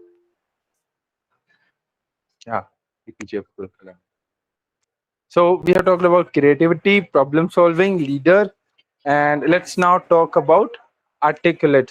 So why being articulate and why being able to speak or say your piece is important, because when you will be an officer and when you will be commanding when you will be over 150 men, तो तुम्हें बोलकर बतानी होगी अपनी बात, और तुम्हें इस हिसाब से बोलना है कि तुम जब तुम बोलो तो लोग सुने, समझें और एक्ट करें। ठीक है, वो तुम्हें सुनेंगे जब जब तुम रेलेवेंट बातें करोगे, समझेंगे तब तब तुम टू द पॉइंट बात करोगे, और एक्ट तब करेंगे जब तुम्हारी बात में दम होगा और बात बोलने के तरीके में दम होगा। बिकॉज बात बोलने के तरीका भी बहुत ज्यादा इंपॉर्टेंट होता है, because with confidence you can even lie, you know, like Sam Manek, sorry, Field Marshal Sam Manekshaw sir, when he was a GOC in command for the northeastern sector, तो उन्होंने 1962 के वॉर के दौरान गए थे और बोले थे कि no one will back off from their post without my written orders, और फिर बोला था कि I will never give those, कि मैं लिख के कभी नहीं दूंगा। ठीक है, सो वो बात अगर तुम बिना कॉन्फिडेंस के बोलोगे और बिना वो कन्विक्शन के बोलोगे, सो उस बात में कुछ नहीं है यार, वो एक इलॉजिकल बात है। ठीक है, अगर तुम ऐसे ही उसे खड़े होके बोल दोगे, but the way he spoke and the conviction which he had in himself and his voice was that creative magic, was that something X factor जो बातों में आते हैं। So you need to be confident while speaking and you also need to know the stuff जो तुम्हें बोलना है। Being articulate is you can practice in daily life, कि कुछ भी कोई भी बात बोलनी है तो एक बार मैं दिमाग में सोचूंगा क्या बात बोलनी है और मैं किस तरीके से इसे बोल सकता हूँ। ठीक है, तो ये सिर्फ 2 थॉट अगर आप बोलने से पहले सोच लोगे तो you will not be able, तो आप ए नहीं करोगे, फिलर्स यूज नहीं करोगे बोलते दौरान, तुम स्टार्ट करोगे और फिनिश करोगे, दैट्स इट, है ना। आई एम नॉट क्लेमिंग कि I have all this qualities, बस मैं बता रहा हूँ। ठीक है, मैं भी इन्हें एडमायर करता हूँ और पीछे भागता हूँ इन सब चीजों के। Okay, so this last thing to talk about is life. So यार अगर तुम जिंदा हो, ठीक है, तो why don't you want to improve. तुम्हें हर एक चीज जो भी तुम हासिल कर सकते हो वो तुम्हें क्यों नहीं करनी। There is no good reason to improve, to not improve, है ना। Just try to become the best version of yourself, और जो भी मिले लपेट लो, सीख लो, कर लो। ठीक है, दिस इज द टाइम। और लाइफ में it's being humble, Gautam was talking about being humble, so you are here in your life, तो ऐसे नहीं कि लपेट लो, समेट लो और खुद पालो ना। अब what my personal philosophy of life is तुम्हें हैप्पीनेस सबसे ज्यादा तब होगी, देखो अगर तुमने कोई चॉकलेट खरीदी और तुमने खा ली तो तुम्हें वो टेस्टी लगेगी, पर 2 मिनट बाद मजा खत्म। ठीक है, अगर तुमने कोई चॉकलेट खरीदी और सम किड अराउंड यू या फिर कोई स्ट्रेंजर, कोई छोटा बच्चा जिसे वो अच्छी लगती है, वो उसको तुमने दी, तो that's happiness will stay longer, और वो हैप्पीनेस नहीं, वो सेटिस्फैक्शन देगी साथ में। So this is the best thing you in this world you can do, that you can do something for others, है ना। तुम अपनी फैमिली, तुम अपने पेरेंट्स, अपने कंट्री, अपने फेलो पर्सन, अपना नेचर के, अपना स्ट्रीट का कुत्ते के लिए, अपने जानवरों के लिए, अपनी पक्षियों के लिए तुम कुछ भी कर सकते हो। That's the most beautiful thing which you can do as a human, because that's a powerful thing. You are providing not only help to yourself but others also. So think कि अगर ऐसा सब सोचने लगे तो how beautiful this world will be. चलो मैं ज्यादा philosophical हो रहा हूँ, so that's about life, and yeah, that's my word. नहीं बोलना था।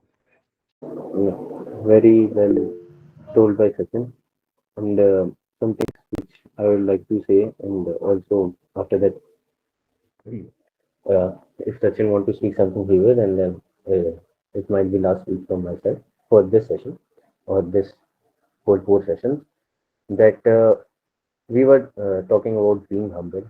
मैं आप लोगों से पूछूंगा कि whom you will consider your mentor, Ambani or Tata.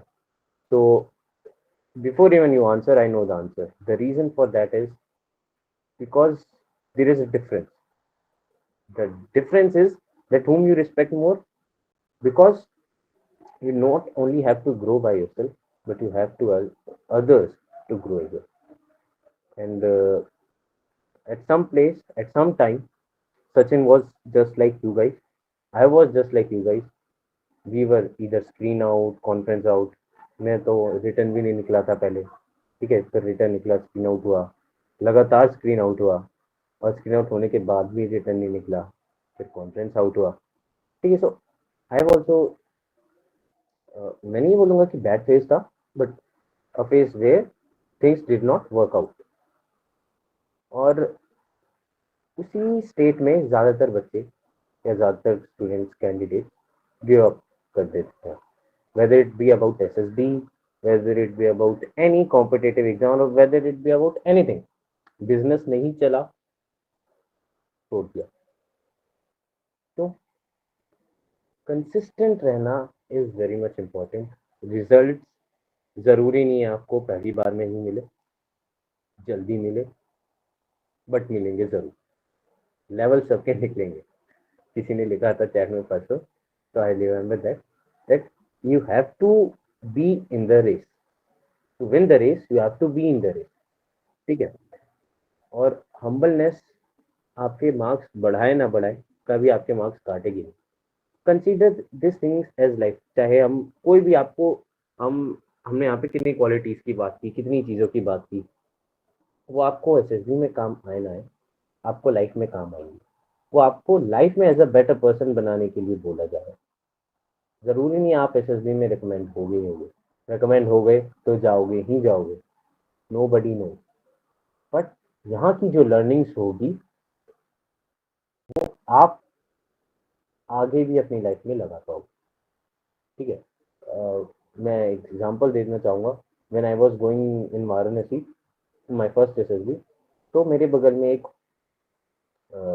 She was a very old age, around 80-85, और वो अकेली थी, और उनके टिकट में फूड वाज नॉट ऑप्टेड, ठीक है। I was going from Vande Bharat, तो जब हमारा फूड आया, so I was not feeling good about it, so I offered my food. She added and कि हम दोनों वाराणसी पे उतरे, उसके बाद वो मेरे को दिखी नहीं, पता नहीं कहाँ गई, जबकि साथ साथ उतर रहे थे। I try to find her but she was not there. मैंने तो अच्छा काम किया था, बट मेरे तो स्क्रीन आउट हो गया। अब या तो मैं इस बात पे कोस सकता था, ठीक है, बट वो अच्छा काम करके भी मैंने गिनवाया नहीं। मेरा ये मानना है जब कोई भी इंसान हो, उसको उस वक्त वही करना चाहिए था, और उसने वही किया, because we are humans, we have humanity, हमें इंसानियत है, ठीक है। तो आप जितना हेल्पफुल बन पाओगे आप उतना हेल्पफुल बनो। जब मैं देहरादून गया तो एक स्टेशन पे बहुत लचा सा कुत्ता था, मेरा टाइम कंज्यूम हुआ, मेरे पैसे कंज्यूम हुए। पास में एक थोड़ा हेल्पिंग ग्रुप सा था कुछ, जहाँ पे स्टे एरिया फॉर एनिमल्स, वहाँ पे भैंसे भी थी सब, तो आई टुक इट देयर। अब उसके बाद वो कोर्स उसकी सिचुएशन ठीक हुई, और अब वो जिंदा हो या ना हो मेरे को ये नहीं पता, but at least I tried my best, ठीक है। तो only thing you have to do is to be good and kind. आपकी काइंडनेस कभी खत्म नहीं हो सकती, और यही आपकी पावर होनी चाहिए। As a human we are red, not only because of course we use our brain, है ना, हमने इतनी सब चीज टेक्नोलॉजी बनाई, but we have humanity. We are not like other wild animals, ठीक है, which we don't think about anything. हमें, हमारे पास सोच है, and we have to use that. आपको ये सब चीज अभी काम ना आए, एसएसबी में काम ना आए, लाइफ में जरूर काम आएगी। आपका पावर ऑफ एक्सप्रेशन आगे काम आ सकता है। मान लो आपने, आपका मन किया, you want to do MBA, आपने एमबीए किया, आप कंपनी में प्लेस हुए, उस वक्त अगर आप अच्छे से, if you have good power hold on communication, you are able to communicate with other companies, your own colleagues, your juniors, your seniors, you are able to motivate them. Okay, so that should be in your mind that you are not preparing for SSB. Of course, you are preparing for it, but moreover, you are just working on yourself. कोई भी चीज हो, बचपन में हम इतनी चीजें इसलिए सीख पाते हैं बिकॉज वी आर क्यूरियस, और वो क्यूरियोसिटी धीरे धीरे कम होती जाती है, that's true, but you have to try to maintain it, ठीक है। अगर आप उतने ही क्यूरियस अभी तक रहते या रहोगे, You could have learned more than 20 languages. You could have learned more than so many programs. You could have learned about so much other topics as well. So try to, be that child. Try to have that curiosity in you, and that, आप जब SSP में भी जाओगे, you will have different kind of personality. कोई बेचारा गांव से आ रहा होगा, किसी के फादर पहले से ही सर्विंग ऑफिसर होंगे, किसी के जेसी होंगे, कोई ओआर का होगा, कोई आरआईएमसी से आरएमएस से आ रहा है. ओके, किसी ने जस्ट गवर्नमेंट स्कूल से अपनी स्कूलिंग की है. But you can learn from each and every candidate. But the only thing is, you must be curious and keen towards learning. You must have that keen towards learning. आपसे conference में, interview में भी पूछा जा सकता है that if not this time then what? Of course आप आगे ट्राई करोगे, but what about this time? Sir, of course you might be sure. अगर आप confident, you must say that yes sir, I believe that I'll be getting recommended this time. But even if not, I had so much things to learn. I had such a great experience. I made such great friends. वो बंदा भी एक बार को परेशान हो जाएगा कि यार इसको लेना चाहिए था, अगर नहीं ले रहे तो. वो भी सोचेंगे what a great personality he has, how humble that kid has been. एक ब्रीफिंग होती है बिफोर कॉन्फ्रेंस, और जहाँ पे वो आपको यही चीजें बताएंगे, डिफरेंट पर्सनैलिटीज के बारे में बताएंगे जो एसएसबी नहीं निकाल पाए, but they are at a bigger level of their life. So you must be inspired by that. The ठीक है, of course, what you want to get is your passion, but not everybody gets what they want or what they love. हो सकता है आगे कुछ और ही हो. So it's better to not to think about the failure or the winning or the triumph as well. It's better to think about the learning process. आप एक बार recommend हो जाओगे, ऐसा कुछ फील नहीं आता. यू मस्ट बी थिंकिंग भैया, काफी सारे कॉन्फ्रेंस के नोट भी पूछे भैया, एक बार रिकमेंड होके कैसी फीलिंग आती है, how do you feel? Nothing. Yes, you are a bit confident about it that yes, I have cleared something, but it feels nothing. Same. Why? क्योंकि आप भी सीख रहे हो और मैं भी सीख रहा हूँ. आप जिस एसएसबी में जा रहे हो, मैं भी अगर उस एसएसबी में जा रहा हूँ, हम दोनों के लिए वो एक नया एक्सपीरियंस है. You will be learning new things, I will be learning new things, we will both have a new experience, and that is same for both of us. It's just a learning process. Okay, and ये learning process आपकी lifetime तक खत्म नहीं होता और नहीं होना चाहिए. मैं अभी तक अपने पेरेंट्स को पुश करता हूँ towards learning, and somehow I am able to do that. And that is why I feel good about them as well as me. कि भाई, and even they feel proud about it, because सिर्फ मैं खुद की मदद नहीं, मैं बाकी लोगों की भी मदद करने में सक्षम हूँ. So that is the best thing which I can do right now. So that is all from my side, and मैं यही बोलूँगा कि एक मोटिवेटेड पर्सन ज़्यादा से ज़्यादा 10-15 दिन काम कर पाएगा. डिसिप्लिन पर्सन जीवन भर काम कर पाएगा कंसिस्टेंटली, बट एक लिमिटेड लेवल पर. You have to be discipline and motivated both, because when you be discipline आप कंसिस्टेंटली काम करोगे, and when you be motivated आप अपने लेवल को धीरे धीरे बढ़ाओगे, and then that will be your new norm. सिर्फ डिसिप्लिन से ही हर चीज़ नहीं मिलेगी और सिर्फ मोटिवेशन से ही हर चीज़ नहीं मिलेगी. You have to be both there. So that will be the thing that आप कुछ ऐसा अचीव अगर करना चाहते हो, तो उसके लिए आपको टाइम, काफ़ी सारे सेक्रीफाइस देने पड़ेंगे, because it is worth it. आपको अभी लग रहा होगा यार इतनी सारी प्रैक्टिस, इतना सब कुछ कौन करे, but in reality it is worth it. आपको पता नहीं है कि एक अच्छी पर्सनालिटी की इन रियलिटी क्या डिमांड है इन दिस वर्ल्ड. ओके, तो try to be, first of all, try to be, and then become that kind of personality that everybody adores, everybody admires. Okay, so that is all from my side, and try to be as curious and try to be as kind towards your surroundings. कोई भी doubt हो आप कभी भी पूछ सकते हो. You can also DM me. ये ध्यान रखना, हाई हेलो की जगह yeah, we want both discipline and motivation, and the both of them should come from you only.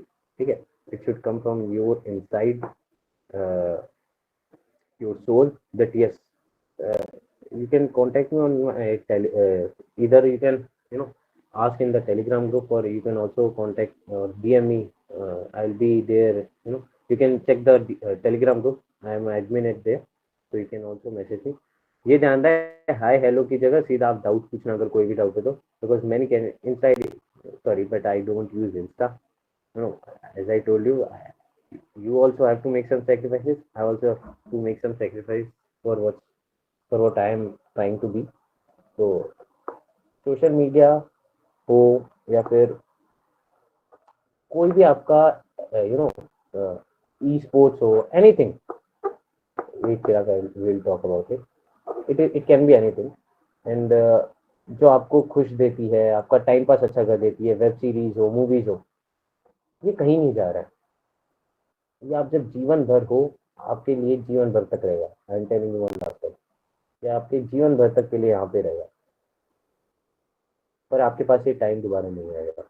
Okay, हो सकता है आपको लोग बोलेंगे you are being anti social, भाई तू क्लब क्यों नहीं चल रहा साथ में, भाई तू पार्टी क्यों नहीं कर रहा, भाई तू गेम क्यों नहीं खेल रहा है, तू इतने दिन पढ़ता क्यों रह रहा है, because you are trying to get it. Okay, and they are not. बहुत लोग वैसे जीवन जी रहे हैं.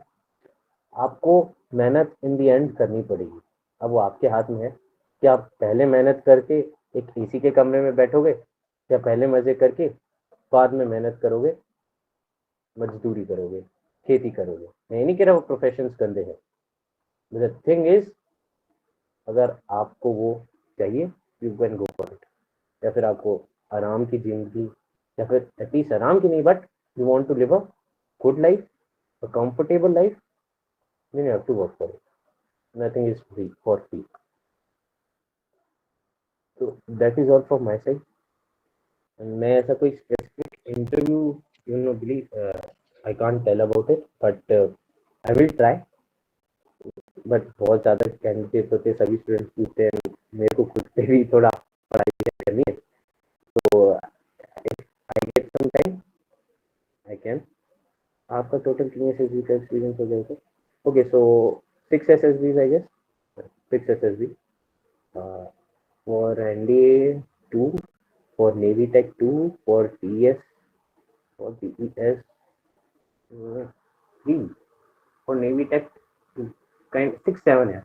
अब मेरे को भी इतना टाइम हो गया, you know, last time when I went in September previous year, so I do not remember that much. But yes, yeah. So yes, Saurabh bro, you can ask it or